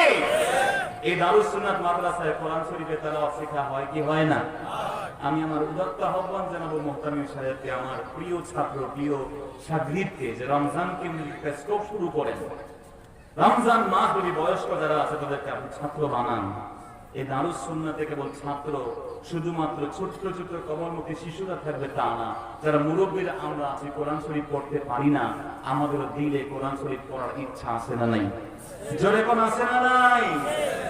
রাসূল সাল্লাল্লাহু আলাইহি ওয়াসাল্লাম বলেছেন কোন আলেম আলেম হও, না পারো কোন মুতাআল্লিম আলেমের ছাত্র হও, না পারো কোন মুস্তামিয়া আলেম কি বলে কান পেতে শোনো, তাও না পারো কোন মুহিব্বা আলেমকে ভালোবাসো, ওয়ালা তাকুন খামিসা, পঞ্চমটা হয়ো না। পঞ্চম কোন স্কোপ নাই, কোন অল্টারনেটিভ নাই, কোন মাল্টিপল চয়েস নাই, হতে হবে চারটার মধ্যে একটা। চারটার মধ্যে কয়টা? একটা। হয় আলেম হতে হবে, পারেন না আলেম হতে, আলেম হলে কি আরে আলেমের মর্যাদা রাসূল বলেছেন একজন আলেমের মূল্য হচ্ছে আমি নবীর মূল্য উম্মতের উপরে যেমন, আলেমের মূল্য সাধারণ মানুষের উপরে তেমন। সুবহানাল্লাহ বলবেন না? দুই নাম্বার আলেম হতে পারো নাই, কোন মুতাআল্লিমা আলেমের ছাত্র হয়ে যাও। আলেমের ছাত্র হতে হলে 60 বছর বয়স হলেও কোনো সমস্যা নাই। আপনি মুহতামির সাথে দেখা করেন, দারুস সুন্নাত মাদ্রাসায় যে একজন কোরআন শরীফের নুরানি ট্রেনিং যে নিতেন, ওনার সাথে যোগাযোগ করেন, হুজুর রমজানে তো প্রেসার কম আছে, আমি কিন্তু আপনার কাছে কোরআন শরীফ শিখবো, আমি আপনার ছাত্র হতে চাই, আপনাকে তালিবুল ইলম হিসেবে কবুল করবেন কে? রাসূল সাল্লাল্লাহু আলাইহি ওয়াসাল্লাম বলেছেন মান খারাজা ফি তালাবিল ইলমি ফাহুয়া ফি সাবিলিল্লাহি হাত্তা ইয়ারজিআ। আল্লাহর যে গোলাম ইলম তালাশের জন্য ঘর থেকে বের হয়ে গেল, তেমন যেন আল্লাহর পথে জানমাল দিয়ে জিহাদে রওনা হয়ে গেল। ওয়া ইন্নাল মালাইকাতা লাতাদউ আজনিহাতাহা রিদান লিতালিবিল ইলম। একজন তালিবুল ইলমের জন্য আল্লাহর জান্নাতের ফেরেশতারা জান্নাতি চটগুলো বিছিয়ে তাদেরকে রিসিপশন করে দেয়। যদি আপনি পড়তে নাও পারেন, আপনি মারাও যান কোরআন শরীফ শিখতে গিয়ে, আল্লাহর কসম করে বলে কিয়ামতের দিন আপনাকে কোরআন শরীফের কারি হিসেবে পৃথিবী থেকে কিয়ামতের দিন উঠাবেন কে? জোরে বলেন কে? এজন্য আপনি তালিবুল ইলম বলেন, রাসূল বলেন তাও না পারিস, কোন মুস্তামিয়া আলেম কি বলে কান পেতে শুনবি, আলেমের অ্যাডভাইস নিবি, আলেমের কাউন্সিলিং করবি। ব্যবসা করলে কোনটা মাল বিক্রি করে লাভ হয় তা নিয়ে খুব কাউন্সিলিং করো, কিন্তু ব্যবসাটা হালাল না হারাম তা নিয়ে আলেমের দরবারে তুমি চাও না। কি ভাই ঠিক না? আলেমের বক্তব্য শুনবা, গায়রে আলেম না মুতাবার আলেমদের বক্তব্য শুনবা। আগে ছিল মাস্তান, এখন হয়ে গেছে আলেম, তার কথা শুনলে বিপদে পড়তে হবে। কথা বলেন ঠিক কি না? যে কোন আলেমের পরিচয় যে সে বালিগী হয় নাই, তার কথা শুনলে বিভ্রান্ত হতে হবে। কথা কোন ঠিক কি না? যে ব্যক্তি আগে অমুক দল করত, হঠাৎ করে সে বক্তা হয়ে গেছে, ওয়াজ নসিহত করে মানুষকে গাইড না করে মিসগাইড করে, তার ওয়াজ শুনলে বিভ্রান্তির সুযোগ আছে না? না, আলেম হাক্কানি আলেমের ওয়াজ শোনো, তাও না পারো কোন মুহিব্বা আলেমকে মহব্বত করো। তাহলে চারটা পরিচয় হয়ে আলেম হতে হবে, তারা আলেমের ছাত্র হতে হবে, তা নাহলে আলেমের ওয়াজ বা আলেমের বক্তব্য নসিহত শুনতে হবে। চতুর্থ, অন্তত আলেমকে মহব্বত করতে হবে। রাসূল বলেছেন ওয়ালা তাকুন খামিসা, ডোন্ট বি দা ফিফথ, ফাতাহলিক ইউ উইল বি ডিস্ট্রয়েড। যদি এমনটা হয়, পঞ্চম কোন পরিচয় হয়, তুমি ধ্বংস হয়ে যাবে। নাউজুবিল্লাহ বলবেন না? এজন্য বন্ধুগণ, আমরা আলেম ওলামাদের পরামর্শ শুনতে রাজি আছি না নাই? আমরা তো আছি না নাই? আজকে আমরা তো পরামর্শ শুনি মিডিয়াতে কে কি বলে, আর এই মিডিয়া বাংলাদেশের মানুষকে গুমরাহির পথ দেখাচ্ছে, এতে কোনো সন্দেহ নাই। আমি দেখলাম অনেক মুসলমান ভাই এবং বন্ধুগণ, কিছুদিন আগে একজন উপস্থাপিকা, তিনি ট্রান্সজেন্ডার অর্থাৎ লিঙ্গ পরিবর্তন করেছেন, পুরুষ থেকে নারী হয়েছেন, এবং তিনি বৈশাখী টিভিতে সংবাদ উপস্থাপনা করবেন। এটিকে মিডিয়া কভারেজ দিয়ে প্রমোট করছে। অনেক মুসলমান ধর্মপ্রাণ দাড়ি টুপিওয়ালা নামাজি তিনিও লাভ রিয়েক্ট দিয়েছেন ফেসবুকে। নাউজুবিল্লাহ বলবেন না? বন্ধুগণ, তৃতীয় লিঙ্গের যে মানুষগুলো বাংলাদেশে পৃথিবীতে আছে, হিজড়া যারা, তারা আর ট্রান্সজেন্ডার এক নয়। ট্রান্সজেন্ডার মানে হলো ট্রান্সফরমার অফ জেন্ডার, যে জেন্ডারকে, লিঙ্গকে টোটালি পরিবর্তন করে ফেলেছে অপারেশনের মাধ্যমে। নাউজুবিল্লাহ বলবেন না? আপনার রাসূল বলেছেন লাআনাল্লাহুল মুতাশাব্বিহিনা মিনার রিজালি বিন নিসা ওয়ালা'নাল্লাহু মিনাল মুতাশাব্বিহাতি মিনান নিসা বির-রিজাল, যেই সমস্ত পুরুষ আল্লাহ পুরুষ বানিয়েছেন কিন্তু মহিলাদের মতো আচরণ করে, পোশাক পরে মহিলাদের মতো, চুল রাখে মহিলাদের মতো, লিপস্টিক দেয় মহিলাদের মতো, রিং পরে মহিলাদের মতো, চেন পরে মহিলাদের মতো, আমার বন্ধু অঙ্গভঙ্গি করে মহিলাদের মতো। আর যে পুরুষকে আল্লাহ পুরুষ বানিয়েছেন মহিলাদের মতো করে, আর যে মহিলা পুরুষের মতো আচরণ করে, তাদের উপরে কিয়ামত পর্যন্ত লানত দিয়েছেন কে? যে ব্যক্তি পুরুষ কিন্তু তার অ্যাটিটিউড, তার বিহেভিয়ার সে করে না নারীদের মতো, তাকে আল্লাহ লানত করেছেন। তাহলে যে লোকটা পুরুষ ছিল, তার মনোজগতের মধ্যে কিছু সমস্যার কারণে সে অপারেশন করে তার লিঙ্গকে কেটে নারী হয়েছে, তার উপরে আল্লাহ পাকের লানত আছে না নাই? আরে জোরে কোন আছে না নাই? কিন্তু আপনি তো আলেমদের বক্তব্য না শুনে মিডিয়ার কভারে শুনলেন, লাভ রিয়েক্ট দিলেন, আরে তৃতীয় লিঙ্গের মানুষকে প্রমোট করা হচ্ছে, আরে এই ট্রান্সজেন্ডার থেকে বাংলাদেশে কোটি কোটি টাকা ব্যয় করে আপনার মন মগজে ধুলাই করে তা প্রচার করা হচ্ছে। জোরে কোন নাউজুবিল্লাহ। এটি কুফরি একটা সিস্টেম, মেথড। এতে কোনো মুসলমানের সন্দেহ থাকতে পারে? জোরে কোন না পারে? এই জন্য মুসলমান ভাইয়েরা আমার, আলেম হতে হবে, কোরআন শিখতে হবে। কোরআন শেখা বড় সহজ, এই কোরআন শরীফকে সহজ করে দিয়েছেন আমাদের জন্য কে? আমার বন্ধু, কোরআন তেলাওয়াতের কত ফজিলত। প্রথম ফজিলত হলো এই কোরআনের তেলাওয়াতটা নবী আগমনের প্রথম ম্যান্ডেট। রাসূলকে আল্লাহ 4টি মৌলিক দায়িত্ব দিয়ে দুনিয়ায় পাঠাইছেন। জোরে কোন কয়টা দায়িত্ব? জোরে বলেন কয়টা? 4টা। আল্লাহ রাব্বুল আলামিন জানিয়ে দিয়েছেন, রব্বানা ওয়াবাস ফীহিম রাসূলান মিনহুম ইয়াতলু আলাইহিম আয়াতিকা ওয়া ইউআল্লিমুহুমুল কিতাবা ওয়াল হিকমাতা ওয়া ইউযাক্কিহিম। নবীকে আল্লাহ পাঠিয়েছেন 4টি দায়িত্ব। প্রথমটা হচ্ছে কোরআনের তেলাওয়াত, সুবহানাল্লাহ। 2 নাম্বার কোরআনের তাফসীর করা, 3 নাম্বার সুন্নতের জ্ঞান দেওয়া, আর 4 নাম্বার নবী এসেছেন উম্মতের হৃদয়কে পরিশুদ্ধ করার জন্য, সুবহানাল্লাহ। এজন্য প্রথম কাজ নবী আগমনের কাজ হচ্ছে কোরআনের তেলাওয়াত। সেই নবীর তেলাওয়াত সাহাবায়ে কেরাম মন্ত্রমুগ্ধের মতো শুনতেন। এমনকি নবী তেলাওয়াত করেছেন, আসমানের উড়ে যাওয়া ফেরেশতারা জিনরা পর্যন্ত সফর বন্ধ করে নবীর ওই তেলাওয়াতের মজলিসে নেমে এসে গেছে। আল্লাহু আকবার বলেন। ঈশ্বর বিশেষণ একদিন কোরআন তেলাওয়াত করতেন, সূরাতুর রহমান। সূরা রহমান তেলাওয়াত শেষ যখন করলেন, রাসূল বললেন, রে সাহাবীরা, ইন্নী কারাতুহা ইয়াউমাল জিন, আমি দিন এই কোরআনের সূরা রহমান জিনদের সামনে তেলাওয়াত করেছি। সুবহানাল্লাহ। যখন আমি তেলাওয়াত করছি, যত জায়গায় ফাবি আইয়ি আলাই রাব্বিকুমা তুকাজ্জিবান করেছি, মানে তোমরা তোমাদের প্রভুর কোন নিয়ামতকে অস্বীকার করবে? তোমরা তোমাদের উভয় বলতে জিন এবং ইনসান, সুবহানাল্লাহ বলবেন না? যখন আমি বলেছি কোন নিয়ামতকে অস্বীকার করবে, রে সাহাবীরা তোমরা কেউ জবাব দাও নাই। কিন্তু যতবার, কমপক্ষে 31 বার আমি বলেছি, ফাবি আইয়ি আলাই রাব্বিকুমা তুকাজ্জিবান, যতবার এই কথা বলেছি প্রত্যেকবার জিনরা বলেছে, ও আল্লাহ, আপনার কোন নিয়ামতে অস্বীকার করার কোন শক্তি আমাদের নাই। লা বিনি'মাতিকা ইয়া রাব কাযাবনা, হে আল্লাহ, আপনার কোন একটা নিয়ামতকে আমরা অস্বীকার করার শক্তি আমাদের নাই। বন্ধুগণ আমার, কোরআন তেলাওয়াত যারা করবে তারা পৃথিবীর সেরা মানুষ।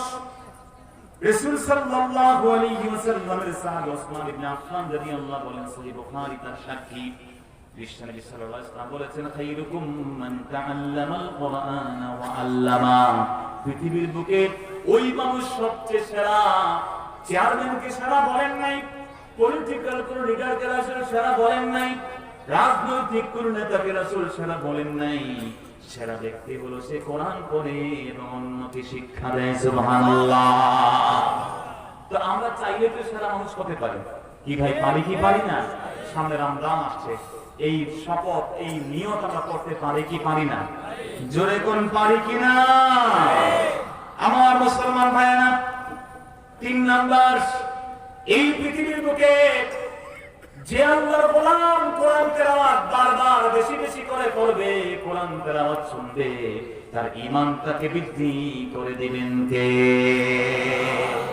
আল্লাহ রাব্বুল আলামিন সেটাই বলছেন, ওয়া ইযা তুলিয়াত আলাইহিম আয়াতুহু যাদাতুহুম ঈমানা। আল্লাহর গোলাম তার সামনে যখন কোরআন তেলাওয়াত করা হয়, তার ওই হৃদয়ের ভিতরে ঈমানের শক্তিটাকে আরো বৃদ্ধি করে দেন কে? যদিও ঈমান একটি বাসিতিক জিনিস, ঈমান কিন্তু মৌলিক ঈমান বাড়ে আর কমে না। এটা আহলুস সুন্নাহ ওয়াল জামাতের আকীদা। আমাদের ফুকাহায়ে কেরামদের বক্তব্য হচ্ছে ঈমান এর যে বিশ্বাসের যে শক্তি, বিশ্বাসের যে ইতমিনান, বিশ্বাসের যে পাওয়ার, ওইটা বাড়তে আর কমতে পারে। গুণাগুণের ক্ষেত্রে কিছুটা কমপ্লিটনেস আর কিছু বাড়তে পারে, কিন্তু মৌলিক ঈমান কখনো বাড়ে আর কমে। চতুর্থ, এই পৃথিবীতে একজন কোরআন তেলাওয়াতকারী ব্যক্তি কেমন? রব্বুল আলামিনের হাবিব জানিয়ে দিয়েছেন, কোরআন আল্লাহর গোলাম যদি তেলাওয়াত করে, ওই কোরআন কারীম কিয়ামতের দিন তার তেলাওয়াতকারীর জন্য আল্লাহর কাছে শাফায়াত করে তাকে জান্নাতে নিয়ে যাবে। রাসূল সাল্লাল্লাহু আলাইহি ওয়াসাল্লাম বলেছেন, ইকরাউল কোরআন ফাইন্নাহু ইয়াতি ইয়াউমাল কিয়ামাতি শাফিআন লিসাহিবিহি।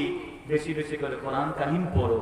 কোরআন কারীম পড়লে কিয়ামতের দিন শুধু না, অন্য হাদিসে আসছে কোরআনুল কারীম তার কবরে তার মাথার কাছে এসে বলবে, আল্লাহ আমি তার সঙ্গে আছি, কবরটাকে আপনি চাপ দিতে নিষেধ করে দেন। সুবহানাল্লাহ বলবেন না ভাই? তো আমরা কি কপাল পোড়া মানুষ, ৫,০০০ টাকা দিয়ে ম্যাথমেটিক্সের প্রাইভেট পড়াই, ওই প্রাইভেটের জন্য ইংলিশ স্যারের বাসায় নিয়ে যাই, বাংলা স্যারের বাসায় একবার নিয়ে যাই, গার্ডিয়ানরা ঢাকা আর গাজীপুর শহরে দৌড়াদৌড়ি বাচ্চাদের নিয়ে আসে না নাই? আরে কথা বলেন, আসে না নাই? ভালো স্কুলে পড়ে, ক্লাসে কি পড়ায়? মা আর বাবা চাকরি হয়েছে মায়ের, সন্তানকে নিয়ে ৫টা প্রাইভেট পড়তে হবে। ফিজিক্সের একজন, ম্যাথমেটিক্সের একজন, ইকোনমিক্সের একজন, বায়োলজির একজন, কেমিস্ট্রিতে আরেকজন। কি বলেন, আসে না নাই? এক একজনকে ৫-৭ হাজার টাকা দিয়ে আমরা প্রাইভেট পড়াই, বাট কোরআন শরীফ পড়াইতে হলে ২০০ টাকার হুজুর খুঁজে। কথা কোন ঠিক কিনা? আরে জোরে কোন ঠিক কিনা? বরং ওই তোমার ম্যাথমেটিক্স, তোমার ওই ফিজিক্স, তোমার ওই কেমিস্ট্রি, সেটি কিন্তু মৃত্যুর সাথে সাথে ফিনিশ হয়ে যাবে। চাকরি যে কয়দিন আছে, সে কয়দিনও তো হয়তো কাজে লাগবে না। পরে সায়েন্সের ব্যাকগ্রাউন্ডে পড়ে গিয়ে আপনার বন্ধু ক্যাডার হয়ে, বিসিএস ক্যাডার হয়ে, তখন সে প্রশাসনে যায়, শিক্ষকতা ছেড়ে দেয়। আছে না নাই? যেই ফিল্ডে পড়াশোনা বাংলাদেশের অধিকাংশ ছাত্ররা করে, ওই ফিল্ডে তার চাকরি নাই। কি ভাই ঠিক না? অন্য ফিল্ডে চাকরি করে, তার ম্যাথমেটিক্স, ফিজিক্স ওটা পরীক্ষা দেওয়া পর্যন্ত লক্ষ লক্ষ টাকা ব্যয় করে, কিন্তু কোরআনুল কারীমের অস্তিত্ব কিয়ামত পর্যন্ত আছে না নাই? জোরে কোন আছে না নাই? এই কোরআনে কোনো পরিবর্তন নাই। বিগত যত নবী পৃথিবীতে এসেছেন, সব নবী ইন্তেকাল করেছেন, তাদের মুজিজা অটোমেটিক্যালি ডিলিট হয়ে গেছে। মুসা নবীর জামানায় মুজিজা ছিল তার লাঠি। সেই লাঠি তিনি দিয়েছেন, হাত থেকে ছেড়েছেন, ওই লাঠিটাকে সাপ বানাই দিয়েছেন কে? আল্লাহ বলেন, লা তাখাফ খুযহা, ভয় পাইস না মুসা, ধর। ফাইযা হিয়া হাইয়াতুন তাসআ, হাত দিয়ে ধরার সাথে সাথে ওই সাপকে আবার লাঠি বানাই দিয়েছেন কে? পাথরে মেরেছেন, পানি বেরিয়েছে, একটা বানি দিয়েছেন, সমুদ্র থেকে রাস্তা বানাই দিয়েছেন 12টা কে? সেই লাঠি কিন্তু এখন তুরস্কের তুর্কাফি মিউজিয়ামে আছে। কিন্তু এখন কি সে লাঠিকে সমস্ত ইহুদিরা ধরে যদি বলে, ভাই লাঠি একটা বিচ্ছু হবে, এটা সাপ কিছু হবে? জোরে কোন না হবে? হযরত ঈসা আলাইহিস সালাতু ওয়াস সালামের মুজিজা কি ছিল? রোগীর কাছে গিয়ে ধরলেই সেটা সুস্থ হয়ে যেত। আজকে तमाम পৃথিবীর সব খ্রিস্টান যদি এক হয়ে একজন রোগীকে ধরে, ধরতেও তো যায় না, করোনা ভাইরাস হয়েছে শুনে দৌড়ে পালায়। কথা বল ঠিক কিনা? আরে ভয় পেয়ে পালিয়ে যায়। আর মুসলমানের সন্তানরা করোনা ভাইরাসে মরে যাওয়া মানুষকে কবর দেয়। কথা বল ঠিক কিনা? তোমরা যারা নাস্তিকবাদ, তোমরা যারা মাদ্রাসার উস্তাদের সমালোচনা করো, তোমরা যারা মাদ্রাসা নিয়ে প্রপাগান্ডা করো, সেই তোমরা সেই সময় দেখেছো সবাই যখন মিডিয়াতে আসতে ভয় পাও, ঘরে বসে লাইভ প্রোগ্রাম করো, সেই সময় মাথায় টুপি দেওয়া, মুখে দাড়ি বলা ছেলেগুলোই মৃত ব্যক্তি হিন্দু হলেও তাকে নিজ হাতে ধরে গোসল দিয়ে আমার কোনো সেখানে নিয়ে গেছে। কথা বলেন ঠিক কি না?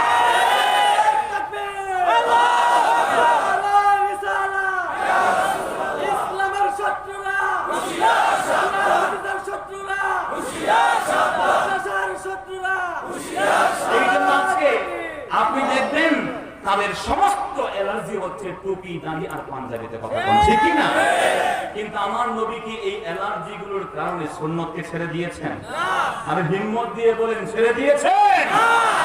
নবীর সাহাবী কোন রওয়ায়াতে এসেছে সালমান আল ফারিসি রাদিয়াল্লাহু তাআলা আনহু সিরিয়াতে গেলেন, শামে বসে সালমান ফারিসি খাবার খাচ্ছেন, একটা লোকমা দস্তরখানে পড়ে গেল। রাসূল বলেছেন দস্তরখানে পড়ে যাক, তুই খাও, ওর মধ্যে বরকত দিয়েছেন কে? আল্লাহ। যখন তিনি দস্তরখান থেকে ওটা তুলে খেতে লাগলেন, বাদশা উপস্থিত, তখন লোকগুলো আহাম্মকের মতো তাকিয়ে থাকলো, হাঁ করে তাকিয়ে আছে। আরে সালমান, এটা নবীর সাহাবী কেমন পাগল, তো আহাম্মক, সে পড়ে যাওয়া খাবার তুলতেছে বাদশা দরবারে বসে। সালমান আল ফারিসি জবাব দিলেন, আআতরুকু সুন্নাত হাবিবি লিহাউলাইল হুমাকা, খোদার কসম করে বলি এই সমস্ত আহাম্মকগুলোর কারণে আমি কি আমার নূর নবীজির একটা সুন্নতকে ছেড়ে দেব নাকি? তো তোমাকে দাড়ি রাখলে জঙ্গি বলে, তোমাকে টুপি পরলে তোমাকে উগ্রবাদী বলে, তোমাকে পাঞ্জাবি বললে মৌলবাদী বলে, আমাকে এই কথা বললে টুপি রাখলে বলে আমি উগ্রবাদী, দাড়ি পরলে বলে আমাকে হচ্ছে মৌলবাদী, আমার পাঞ্জাবি পরলে উগ্রবাদী বলে, আমি 100% মৌলবাদী, উগ্রবাদী আর জঙ্গি হতে রাজি। কথা বলেন ঠিক না? কিন্তু মুসলমান আজকে দাড়ি রাখলে তার চাকরি দিতে চায় না আরং নামক কোম্পানি। কথা কোন ঠিক কিনা? এমন আরং আরো বাংলাদেশে আছে না নাই? আরে কথা বলেন আছে না নাই? আমরা দাড়ি আর টুপিওয়ালা, এটা আবার পাগড়িওয়ালা মুসলমানরা সেই দোকানগুলোকে গিয়ে আমরা বিক্রি করে ক্রয় করে তাদের পকেট ভারী করছি। কথা কোন ঠিক কিনা? এই জন্য এই বাংলাদেশে আমরা চুপ করে বসে বসে বসে বসে তাদেরকে মাথায় ঠাই দিয়ে দিছি। কথা কোন ঠিক না? এই জন্য আমার নবীর সুন্নতকে নিয়ে কথা বললে তার বিরুদ্ধে আন্দোলন দরকার আছে না নাই? জোরে বলেন আছে না নাই? যেই মহিলা দাড়িকে আমার বন্ধু আফগানের পোশাক বলে, পাঞ্জাবিকে বলে পাকিস্তানের পোশাক, বুরখাকে বলে সৌদি আরবের পোশাক, টিপ যেটা দিয়েছে মাথার চুল খুলে দিয়েছে, সে জানে না ওই চুল খুলে রাখা বাঙালিদের মেয়েদের কোনো স্বভাব না। কথা বল ঠিক কিনা? বাঙালি মেয়েদের হিন্দু হলেও তার নিয়ম হচ্ছে একজন পুরুষ মানুষ দেখলে মাথায় ঘুমটা দিয়ে রাস্তা ছেড়ে দেওয়া। কথা কোন ঠিক কিনা? সে যে টিপটা পড়ছে আমার বিশ্বাস ওই টিপটা বাংলাদেশি না, যে শাড়িটা পড়েছে তাও বাংলা, মেড ইন বাংলাদেশি না, হিন্দুস্তান। কথা বলেন ঠিক কিনা? এই যে বাঙালি মুসলমান আজকে আমরা ছোট্ট ছোট্ট বিষয় নিয়ে যে প্রথমে বললাম যে ধাক্কাধাক্কি করছি আমরা, এই সুযোগ কিন্তু অমুসলিমরা পেয়েছে, এই সুযোগ নাস্তিকরা পেয়েছে, এই সুযোগ ইসলাম বিদ্বেষীরা পাইছে। কথা বলেন ঠিক কিনা? মাহফিলে বসে আমি আল্লাহুম্মা সাল্লি আলা দুরূদ পড়ছি, আপনি ভ্যাঙ্গাইলেন আমার দুরূদকে নিয়ে। আরে ভ্যাঙ্গান তো আমাকে নাই, ভ্যাঙ্গাইছেন রাসূলকে। আপনি আমার ছোট্ট একটা আমল নিয়ে পাশ দিলেন, অমুককে ধুলাই করলেন, তমুককে ধুয়ে দিলেন, অমুক হুজুরে মারামারি করলেন। ইউটিউবে বক্তব্য আছে না নাই? যে এগুলো আপনি তাকে ওহাবি বলেছেন, সে আপনাকে বেদাতি বলেছে, তাকে আপনি বলছেন তুই চামড়ার টাকা পেয়েছে মৌলানা হইছো, আপনি আমাকে বলেন তুই জিলাপি খাইয়া মৌলানা হইছো। কি কোন আছে না নেই? এই জন্য আমার কথাগুলো আপনার ভালো লাগতে নাও পারে, কিন্তু এতটুকু বলি যে আমরা মুসলিম উম্মাহ যারা আজকে এই পৃথিবীতে আছি, নবীর সুন্নতকে ছেড়ে দেওয়া যাবে না। আজকে সৌদি আরব যেই টাকা অপচয় করে সৌদি সরকার, যেই টাকা খাবারে অপচয় করে, তার মূল্য এত বেশি যে এটা প্রায় 19 লক্ষ কোটি টাকা এক বছরে। নাউজুবিল্লাহ বলবেন না? বাংলাদেশে একটা পদ্মা সেতু হয়েছে, চিনেন না আপনারা? স্বপ্নের পদ্মা সেতু তৈরি করতে খরচ হয়েছে মাত্র 30 বা 31 হাজার কোটি টাকা। একটা ধাপে ধাপে বেড়েছে যে কোনো কারণে, কথা বুঝলেন না, আমি সেদিকে যাবো না। 30 বা 31 হাজার কোটি টাকা একটা পদ্মা সেতু বানাইতে তৈরি হয়, সেখানে সৌদি ওয়ালারা এক বছরে খাবার ওয়েস্টেজ করে 19 লক্ষ কোটি টাকা। তার মানে ওই টাকা দিয়ে কমপক্ষে আমার বন্ধু 14, 15, 16টা পদ্মা সেতু বাংলাদেশে প্রতি বছর ওই অপচয়ের টাকা দিয়ে বানানো যায়। আল্লাহু আকবার বলেন, নাউজুবিল্লাহ বলেন। অথচ কোটি কোটি মানুষ সোমালিয়াতে মুসলমান, নাইজেরিয়ার মুসলমান না খেয়ে মরছে, আছে না নাই? রোহিঙ্গাদেরকে মারে সৌদি গভর্নমেন্ট বলে ইটস দেয়ার ইন্টার অ্যাফেয়ার, এটা তাদের ব্যক্তিগত ব্যাপার, এখানে আমাদের না করানো চলবে না। নাউজুবিল্লাহ বলবেন না? বরং সৌদি আরবের প্রয়োজন ছিল বিশ্বের যত মুসলিম কান্ট্রি তাদের বড় দরকার ছিল সেই মিয়ানমারে একটা রোহিঙ্গা লাশ পড়বে, পৃথিবীর সব মুসলমান এক হয়ে মিয়ানমারকে পৃথিবীর মানচিত্র থেকে মুছে দেওয়া হবে। এই হুঙ্কার আমরা দেই নাই বলে আজকে আমাদের উপর আঘাত আসে না নাই? আরে আমরা মুসলমান তো একজনকে ধরে নিয়ে গেলে আমরাই খুশি হই, গেছে একটা বেদাতি, গেছে একটা ওয়াহাবি, গেছে একটা কওমি, গেছে একটা আলিয়া বলে আমরা ত্যাগের ঢেকর দেই। কথা বলেন ঠিক কি না? আমি আজ সৌদি আরবকে কি বলবো ভাই? তাকে ইফতার করার দায়িত্ব আমার না, সুযোগ আমার না, কিন্তু আমি আমার ভাইদেরকে দরদ নিয়ে কথা বলতে পারি কি পারি না? মাদ্রাসা নারুস সুন্নাহ হয়েছে, সেটা হোক আলিয়া বেস্টিক, হোক শর্ষিনার সিলসিলা, সেখানে তো কোরআন পড়ানো হয়, সেখানে ঘুন্ডিওয়ালা জামা পরানো হয়, সেখানে জিকির হয় কাশ, আরে জোরে বলেন কাশ। সেখানে কোরআন শরীফ পড়ানো হয়, ওটাও নাযিল করেছেন কে? আল্লাহ। এর নাম নারুস সুন্নাহ। এখানে অন্য কোনো সুন্নাত শেখানো হয় না, নূর নবীজির সুন্নতের পাগড়ি পরানো হয়। কথা কোন ঠিক কি না? তো তার দিকে আমার দয়ার দৃষ্টি, তার ভালোবাসার দৃষ্টি দরকার আছে না নাই? কিন্তু আমরা আজকে হিংসাত্মক মনোভাব নিয়ে বসে আছি। খোদার কসম করে বলি, এই রাতে আমি বলছি, লম্বা করতে চাচ্ছিলাম না, মাহফিলটা অনেক আপনারা লম্বা করে ফেলেছেন বন্ধুগণ। তো আমরা যে কথা বলছি আমাদের মনে রাখতে হবে যে আমাদের এই মুসলিম বিশ্বে যারা আমরা আছি, মনে রাখতে হবে যদি আমার হৃদয়ে হিংসা থাকে, কি থাকে জোরে বলেন? হিংসা। আল্লাহর কসম করে বলি, হিংসা যার হৃদয়ে আছে তার হৃদয়ে ঈমান থাকতে পারে না। আল্লাহর হাবিব বলেছেন, লা ইয়াজতামিআনি ফি কলবিল ঈমান ওয়াল হাসাদ। যার হৃদয়ে ঈমান আছে তার হৃদয়ে হিংসা থাকতে পারে না, আর যার হৃদয়ে অন্য ভাইয়ের প্রতি হিংসা আছে তার হৃদয়ে ঈমান থাকতে পারে না। রাসূল সাল্লাল্লাহু আলাইহি ওয়াসাল্লাম বলেছেন, ওয়াল্লাহি লা তাদখুলুল জান্নাতা হাত্তা তুমিনু। খবরদার তোমরা ঈমানদার না হয়ে জান্নাতে যেতে পারবে না। ওয়ালান তুমিনু হাত্তা তাহাব্বু। আর যতক্ষণ ঈমানদার হতে পারবে না ততক্ষণ একে অপরকে ভালোবাসবে।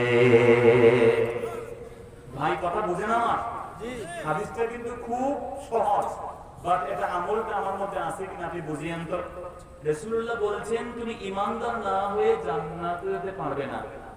জান্নাতে যাওয়ার মাধ্যম হচ্ছে ঈমান, একমাত্র মাধ্যম। ঈমানদার ছাড়া কেউ জান্নাতি হতে পারবে না। আপনি এটা বলতে পারবেন না, তুমি হিন্দু, তোমার ধর্ম ঠিক আছে, তুমি খ্রিস্টান, তোমারটাও ঠিক আছে, এটার নাম লাকুম দীনুকুম ওয়ালিয়া দিন না। আপনি যে লাকুম দীনুকুম ওয়ালিয়া দিন বুঝে বসে আছেন, এই লাকুম দীনুকুম ওয়ালিয়া দিন মানে এটা না। লাকুম দীনুকুম ওয়ালিয়া দিন মানে হলো লা আ'বুদু মা তা'বুদুন।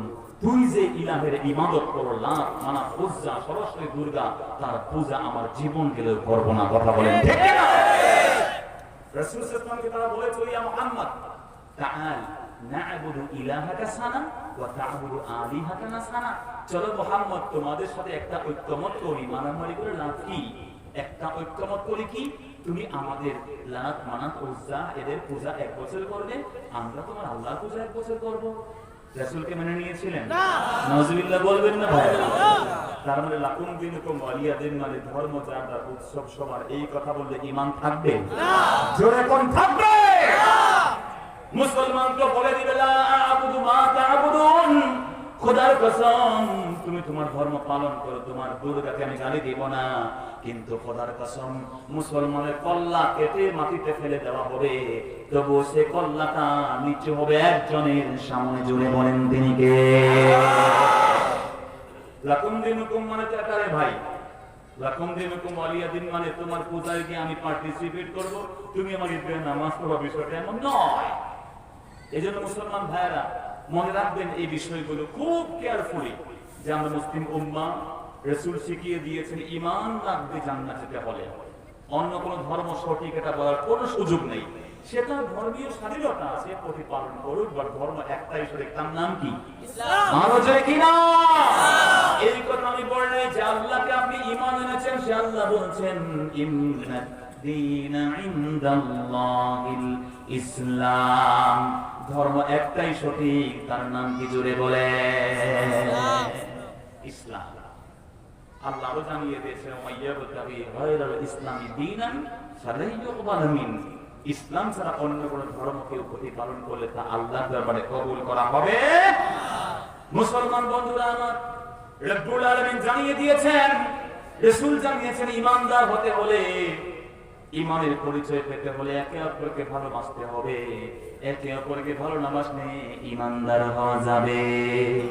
যেরকম যাবে, আপনি বড় পাগড়িওয়ালা, বড় টুপিওয়ালা, কিন্তু আপনার মনে অন্য ভাইয়ের প্রতি হিংসা, আপনি আমি কি ঈমানদার হতে পারবো? জোরে বলেন পারবো? এজন্য বন্ধু, হৃদয়ে ঈমান আনতে হলে মহব্বত লাগবে। মহব্বত আনতে হলে কি লাগবে? রাসূল বলছেন একটা আমল শিখিয়ে দেই, ইজা আমিলতুম, যখন তোমরা আমল করবে, তাহাবাবতুম, একে অপরকে ভালোবাসবে, আফসুস সালাম বাইনাকুম, একে অপরকে সালাম দাও। কি দাও? জোরে বলেন না। তুমি আলিয়াতে পড়ো, তুমি খালিয়া, বেলাতে তোমাকে সালাম দিব না। তুমি কওমি পড়ো, ইয়া নবী সাল্লাল্লাহু আলাইহি ওয়া সাল্লাম বলো না, তুমি বাদ, তোমাকে সালাম দিব না। এমন খেলাখেলি আমাদের সমাজে আছে না নাই? আমার মুসলমান ভাইরা, 3 নাম্বার, 4 নম্বর যে কথা বলেছিলাম, কোরআন কারীম যে পড়বে, ওই কোরআনুল কারীম তার তেলাওয়াতকারীর জন্য সুপারিশকারী হয়ে যাবে। আল্লাহ রাসূল বলেছেন, কিয়ামতের দিন কোরআন এবং রোজা আল্লাহর কাছে সুপারিশ করবে। সুবহানাল্লাহ। রোজা দাঁড়িয়ে বলবে, আল্লাহ ইন্নী মানাতুহুস তুআম ওয়াস শাহাওয়াত, আয় আল্লাহ আমি আপনার গোলামকে দিনের বেলা খাবার থেকে বাধা দিয়েছি, তার জৈবিক চাহিদা থেকে বাধা দিয়েছি, আপনি তাকে জাহান্নামে দিতে পারবেন না। সুবহানাল্লাহ। কোরআন কারীম বলবে, আল্লাহ সারাদিন রোজা রেখে আপনার গোলাম ইফতার করে টায়ার্ড হয়ে গেছে, কিন্তু যখন তারাবির সময় এসে গেছে, একসাথে দাঁড়িয়ে 20 রাকাত তারাবি পড়েছে আপনাকে খুশি করার জন্য। সুবহানাল্লাহ। তারাবি কত রাকাত পড়বো আমরা? 8 রাকাত অনেকে পড়েন। দুঃখজনক ব্যাপার হলো, এরা সিজনাল অফার দেন, এটি করিয়েন না। 8 রাকাত কেউ পড়লে ব্যক্তিগত ব্যাপার, বাট আমরা জানি মুসলিম উম্মাহ 150 বছর আগে কোথাও 8 রাকাতের কোনো মতামত ছিল না, বরং সবাই তারাবি পড়তেন কয় রাকাত? 20 রাকাত। কিছু সিজনাল অফার আছে, যেমন এখন অফার চলছে বিতিরের নামাজ 1 রাকাত, নাউজুবিল্লাহ। কম একটু তসনস অফার হয়েছে নতুন, একজন বলেছেন বিতির না পড়লেও চলবে, নাউজুবিল্লাহ। অফার কিছু আছে না, টর্নেডো অফার, কিছু আছে ধামাকা অফার, এটার নাম ধামাকা অফার। তারা বলছে বিতির এর সালাত না পড়লেও চলবে, চিল্লাইগো নাউজুবিল্লাহ। আর রাসূল বলেছেন, আল বিতরু হাক্কুন ফামান লাম ইউতির ফালাইসা মিন্না, বিতির হচ্ছে ওয়াজিব নামাজ, যে ব্যক্তি বিতির পড়বে না সে আমার উম্মত না। আল্লাহু আকবার বলেন। তো অফার দিতে দিতে উম্মতকে বেশি ইজি করতে করতে, ফ্লেক্সিবল করতে করতে বিতির লাগবে না, এখন 1 রাকাত পড়লে চলবে। আবার রমাদানে ওই বিতির 3 রাকাত হয়ে যায়, কিন্তু তারাবি 20 রাকাত থেকে ডিসকাউন্ট দিয়ে 12 রাকাত ফেলে দিয়ে 8 রাকাত হয়ে যায়। নাউজুবিল্লাহ কইবেন না। দলিল একটা, রাসূল সাল্লাল্লাহু রাতের নামাজ পড়তেন 11 রাকাত। আয়েশা রাদিয়াল্লাহকে জিজ্ঞেস করা হয়েছে, আয়েশা রাদিয়াল্লাহ বলেছেন রাসূল 11 রাকাতের বেশি পড়তেন না, 8 রাকাত আর 3 রাকাত। তো উনি বলেন 8 রাকাত তারাবির নামাজ, বিতির হচ্ছে 3 রাকাত। মানে যেই বিতির এখন 1 রাকাত বা না পড়লে চলবে, তখন 3 রাকাত হয়ে যায়। কথা বুঝছেন নাকি? আর ওদিকে তারাবির নামাজ 20 রাকাত থেকে 8 রাকাত হয়ে যায়। বন্ধু, কেউ পড়লে ইটস আপন হিম, পড়তে পারে, তার ব্যাপার, কিন্তু আল্লাহ রাসূল বলছেন, তার সাহাবীরা বলছেন, ইবনে আব্বাস সহ প্রায় 7টি হাদিস একাধারে এসেছে আমার বন্ধু মুসান্নাফে ইবনে আবি শাইবার মধ্যে, প্রিয় নবী সাল্লাল্লাহু আলাইহি ওয়াসাল্লামের পরে আল্লাহ রাসূলও তিনি 20 রাকাত তারাবি পড়েছেন। এবং ওমর ইবনে খাত্তাব রাদিয়াল্লাহু তাআলা আনহু, তিনি সাহাবায়ে কেরামদেরকে নিয়ে আনুষ্ঠানিকভাবে জামাতে তারাবির নামাজ পড়েছেন। কত রাকাত? বন্ধুগণ, এজন্য এখানেও মারামারি দরকার নেই। কেউ যদি মসজিদে 8 রাকাত পড়েন, পড়ুন, তাও তো নামাজ পড়া হলো, কথা কোন ঠিক কি না? কিন্তু 20 রাকাত পড়া, 20 রাকাতের কোনো দলিল নাই, এগুলো বলবেন না। এগুলো হাস্যকর কথাবার্তা, এগুলো মুসলিম উম্মাহকে সঠিক পথ থেকে দূরে সরিয়ে দেওয়ার একটা চক্রান্ত ছাড়া কিছু হতে পারে। রাসূল সাল্লাল্লাহু আলাইহি ওয়াসাল্লাম বলে দিয়েছেন, আমার বন্ধুগণ, আল্লাহর নবী 8 রাকাত এবং 3 রাকাত মানে 11 রাকাত নামাজ পড়তেন গোটা রাতে, কেবল রমজানে না। আয়েশা রাদিয়াল্লাহু আনহা ফি রমাদান ও ফি গায়রিহি, রমজানেও পড়তেন, রমজানের পরেও পড়তেন। ভাইরা, আপনি যে বললেন 8 রাকাত তারাবি, রমজানের পরে কি তারাবি আছে? না। এজন্য মুসলিম উম্মাহ সবাই অধিকাংশ ব্যাখ্যা করেছেন 4 মাযহাবের ইমাম আবু হানিফা, শাফিঈ, মালিক, হাম্বলি কেউ 20 রাকাতের নিচে বলেন নাই। তো আবু হানিফা রাহমাতুল্লাহ বলেছেন এটা হচ্ছে তাহাজ্জুদের নামাজ। রাসূল রমজানে গায়রে রমজানে পড়তেন 11 রাকাত, আর তারাবির নামাজ ওটা পার্টিকুলার আলাদা। বন্ধু, আমরা যেন তারাবি নিয়ে আবার লাঠি পিটাপিটি না করে, আল্লাহ মাফ করুন, জোরে কোন আমিন। কেউ পড়লে পড়ুক, তার শক্তি দিয়ে সে আল্লাহর সাথে বুঝবে, কিন্তু আল্লাহর কাছে কিয়ামতের দিন কুরআনুল কারীম সুন্দর মতো পড়বেন, আবার বুলেট তারাবি পড়বেন না। আছে না নাই? বুল্লি তারাবি, বুলেট তারাবি, 5G তারাবি, নাউজুবিল্লাহ বলবেন না। 20 রাকাত আপনি 100 রাকাত পড়লে এর কোনো মূল্য আল্লাহর কাছে নাই। কথা কোন ঠিক কি না? আমাদেরও কিছু প্রবলেম আছে। আমার আগের হুজুর দোয়া করেছেন নামাজের পরে দোয়া করা জায়েজ, ফরজ না, ওয়াজিব না, সুন্নত না। ঠিক আছে, সুন্নত না, বাট জায়েজ আছে। কিন্তু আমরা অনেক সময় নামাজের পরে দোয়া করতে করি আল্লাহুম্মা আমিন। এটা কি বললেন ভাই আপনি? আল্লাহর সাথে একটু কথা তো বলবেন, কি ভাই ঠিক না? আমাদেরও ভুল আছে। We should reform ourself. আমাদেরকে নিজেদেরকে একটু রিফরমেশনের দরকার আছে না নাই? আমরা না আল্লাহকে বলি, আল্লাহ আস্তে আস্তে যারা মাসলুক হইছে ওদের জন্য কষ্ট না হয়, আল্লাহুম্মা, এমন না, আস্তে আস্তে আল্লাহ নামাজটা কবুল করেন, জিন্দেগির গুনাহ মাফ করেন, মা-বাবাকে মাফ করেন। দুই একটা কথা বলে তারপরে আমিন বলেন, কি ভাই ঠিক না? কিন্তু আপনি আমিন ইয়া রাব্বাল আলামিন, তো এই জিনিস নিয়ে তো সমালোচনা অন্যরা করবে, কি ভাই ঠিক না? আপনি যেই তারাবি পড়েন ও বাবা 5G 6G 8G ছাড়াই গেছে সব, কথা কোন আছে না নাই? এমনটা করলে হবে? বাট বন্ধু 20 রাকাত তারাবি পড়লে আস্তে আস্তে সুন্দর করে, এখন মাশাআল্লাহ বাংলাদেশে প্রতি বছর 30,000-এর বেশি হাফেজ বাংলাদেশ থেকে প্রডিউস হয়। সুবহানাল্লাহ কইবেন না?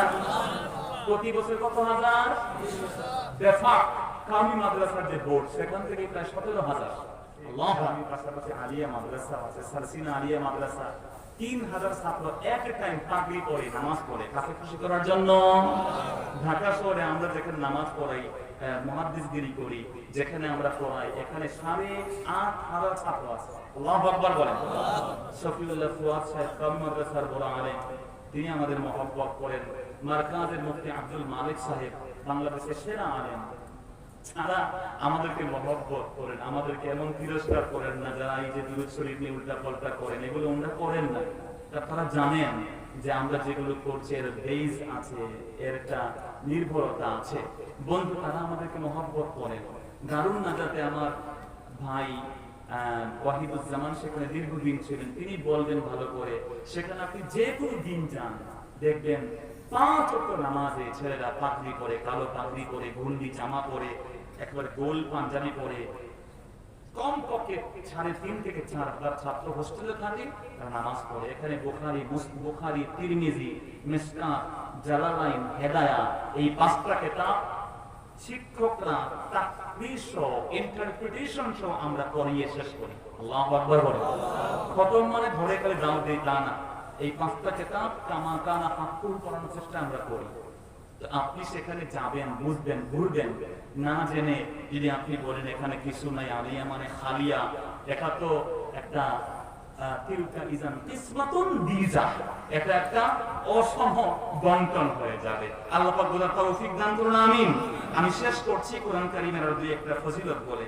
বন্ধুগণ, কোরআন কারীম কি বলবে কিয়ামতের দিন? আল্লাহ আপনার বান্দা তারাবির সময় ঘুমানো যাইতো, ঘুমায় নাই, আমাকে তেলাওয়াত করেন, আজ থেকে তারাবি পড়তে 20 রাকাত, আল্লাহ আপনি আপনার বান্দাকে মাফ করে দেন। সুবহানাল্লাহ কোন না? আল্লাহ সে কোরআন শরীফের তেলাওয়াতকে সেটাকে শাফাআতকারী হিসেবে কবুল করে বান্দার গুনাহ মাফ করে তাকে জান্নাত দিয়ে দিবেন। সুবহানাল্লাহ বলেন না? কোরআন শরীফ এমন এক তেলাওয়াতের ফজিলত এমন যে এই কোরআন শরীফ একটা হরফ পড়লে 10টা নেকি দিবেন কে? আল্লাহ। জোরে বলেন আল্লাহ। বাংলাদেশে একটা নতুন ফিতনা তো আছে, আপনারা জানেন। এরা বলে কি কোরআন শরীফ আপনি পড়বেন, অর্থ বুঝবেন না, কোনো সওয়াব হইতো না।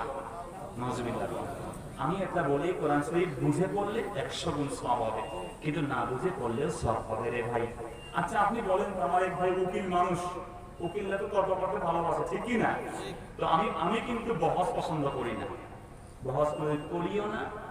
একটু যখন বয়স কম ছিল যেতাম, কিন্তু এখন আল্লাহ মাফ চাই বলে আমি রেখে দিই, কথা বুঝেন নাই? বহস জিনিসটা আমার খুব অপছন্দ। কিন্তু বন্ধু, এই বহসে একটা বাধ্য হয়ে একদিন এক উকিল সাহেব বলল, আরে কি কোরআন শরীফ পড়ে বুঝে না, কিছু না, এর অর্থ না বুঝে কোনো সব নাই। আমি বললাম, উকিল সাহেব, ইটস নট ইউর কোর্ট, এটা আপনার কোর্ট না, আদালত না। আপনি বলেন তো, কোন ব্যক্তি আলিফ লাম মিম এরপরে টান দিয়ে মরে গেছে, করতে পারে না, করতে পারে কি পারে না? কথা বুঝলেন? উকিল সাহেবকে আর্গুমেন্ট করছি, আমি বললাম যদি মরে যায়, আপনার কি মনে হয় এই লোকটা আলিফ লাম মিম করে যে মরে গেল, সে সব পাবে? হ্যাঁ, পাবে না কেন? অবশ্যই পাবে, বেশি পাবে। আমি বললাম, তাহলে আপনি একটা আমাকে আলিফ লাম মিমের অর্থটা কি বলেন তো। আপনারা কি পারবেন আলিফ লাম মিম অর্থ কি? সৌদি আরব থেকে কাউকে ধরে এনে আপনি তাফসীর করেন, আলিফ লাম মিম অর্থ কি বলতে পারবে? আরে সব আলেম বলেছে আল্লাহু আ'লামু বিমুরাদিহি বিহি, আলিফ লাম মানে কি এটা কেউ জানে না, জানেন একজন, তিনি কে? আল্লাহ। তো ওই আলিফ লাম মিম করলে সওয়াব হবে কয় না, তাইলে হতো না। আমি কই তেরিবিরি করলে কামবে না উকিল সাহেব, এটা কিন্তু ওই আপনি টাকা নিয়ে যা ইচ্ছা তা করবেন, মামলার আসামিকে স্বামী বানাবেন আর স্বামীকে আসামি বানাবেন, এটা হতে পারে?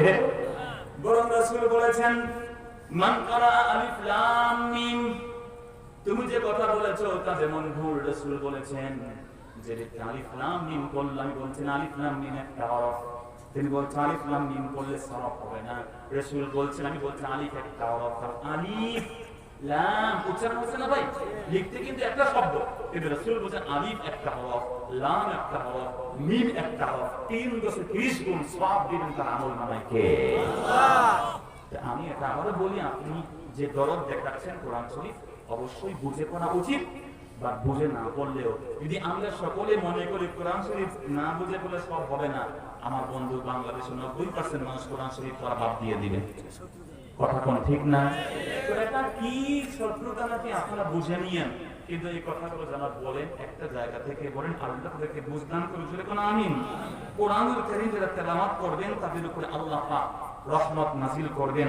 রাসূল সাল্লাল্লাহু আলাইহি ওয়াসাল্লাম বলেছেন, মাসতানা আকামুন ফি বাইতিন মিন বুয়ুতিল্লাহ, আল্লাহর কোন গোলামরা কোন ঘরে বসে আল্লাহর জিকির যদি তেলাওয়াত করা শুরু করে, কিতাব শরীফ কিতাব ওয়াতাদারাসুনা একে অপরকে কোরআন শরীফের তালিম এই তাফসীরগুলো করে, আল্লাহ রাসূল ইল্লা নাযালাত আলাইহিস সাকিনা, তাদের উপরে আসমান থেকে রহমত নাযিল করবেন কে? ওয়া গাশিয়াতুর রাহমা, প্রশান্তি নাযিল হবে, রহমত দিয়ে আল্লাহ ঢেকে রাখবেন, এমনকি ফেরেশতারা তাদেরকে ঢেকে রেখে তাদের জন্য আল্লাহর কাছে মাফ চাইতে থাকে, যদি কোন সুবহানাল্লাহ। আমার মুসলমান বন্ধুগণ, দুই দল ব্যক্তিকে হিংসা করা যায়, হিংসা করা হারাম, কিন্তু দুই দল ব্যক্তিকে হিংসা করা যায়, এক দল হলো যাদেরকে আল্লাহ মাল দিয়েছেন এবং ওই মালটা আল্লাহর পথে ব্যয় করার সুযোগ দিয়েছেন, সুবহানাল্লাহ। আরেক দল ব্যক্তিকে আল্লাহ কোরআনের তালিম দিয়েছেন, কোরআন শরীফ সে পড়তে পারে, সুন্দর করে অন্যকে পড়ায়, ওই ব্যক্তিকে ঈর্ষা করা যায়, আল্লাহ আমাকে এমন কোরআন পড়ার শক্তি দাও, আমি অন্যকে পড়াবো, সুবহানাল্লাহ। ঠিক একইভাবে কোরআন যে পড়বে নিজে খালি নূর পাবে তা না, যে কোরআন শরীফ পড়বে তার পিতা মাতাকে কিয়ামতের দিন আল্লাহ রাব্বুল বিসালাহু ওয়া বিওয়ালিদাইহি তামাজাই ইয়াউমাল কিয়ামা, সূর্যের থেকে আরো প্রখর উজ্জ্বল আলো সমৃদ্ধ জান্নাতের টুপি তাকে পরিয়ে দিবেন কে? জোরে বলেন কে? আমার মুসলমান ভাইরা, সেই কোরআন শরীফের মাদ্রাসায় সেই কোরআন শরীফের ছাত্র যারা আছে তাদেরকে আমরা ভালোবাসতে রাজি আছি না নাই? ওই কোরআনুল কারীমকে আমরা মহব্বত করতে রাজি আছি না নাই? বলছিলাম মুসা নবীর মুজিজা ইন্তিকালের সাথে শেষ, খ্রিস্টানদের মুজিজা ঈসা ইন্তিকালের সাথে শেষ। সমস্ত খ্রিস্টান যদি একটা কবরের সামনে গিয়ে বলে ওঠো মুর্দা ওঠো, ঈসা ডাকলে যেমন উঠতো, এখন একটা মুর্দাও কি জবাব দিবে? বাট আমার নবীর উপরে নাযিল হয়েছে আল কোরআন, নবী ইন্তিকাল করেছেন, সেই নবীর মুজিজা এখনো বাকি আছে না নাই? জোরে কোন আছে না নাই? এখনো কোরআন শরীফ পড়লে গোটা বিশ্বের মানুষ তন্ময় হয়ে শোনে, কোরআন শরীফ পড়লে একজন অমুসলিম ব্যক্তিও কান পেতে শুনে হৃদয়ের প্রশান্তি অনুভব করে, সুবহানাল্লাহ। সেই কোরআন মাজিদ আমরা আজকে এই মাদ্রাসায় পড়ানো হচ্ছে, কোরআন শরীফের মাদ্রাসা হয়েছে, আমরা এই মাদ্রাসাকে ভালোবাসি, আল্লাহ এর ওসিলায় আমাদেরকে ভালোবাসুন, যেরকম আমিন। আমি 1 মিনিটে কয়েকজন ছাত্র কোরআন শরীফের সবক নেবেন। আমি সূরা ফাতিহা পড়াবো, কোরআন শরীফ লাগবে না, মুখস্থ পড়ছি, তারা কোরআন শরীফ দেখে দেখে পড়ে নেবেন ইনশাআল্লাহ। এরপরে আমরা মুখতাসার দোয়া করে মাহফিল থেকে বিদায় নিব ইনশাআল্লাহ।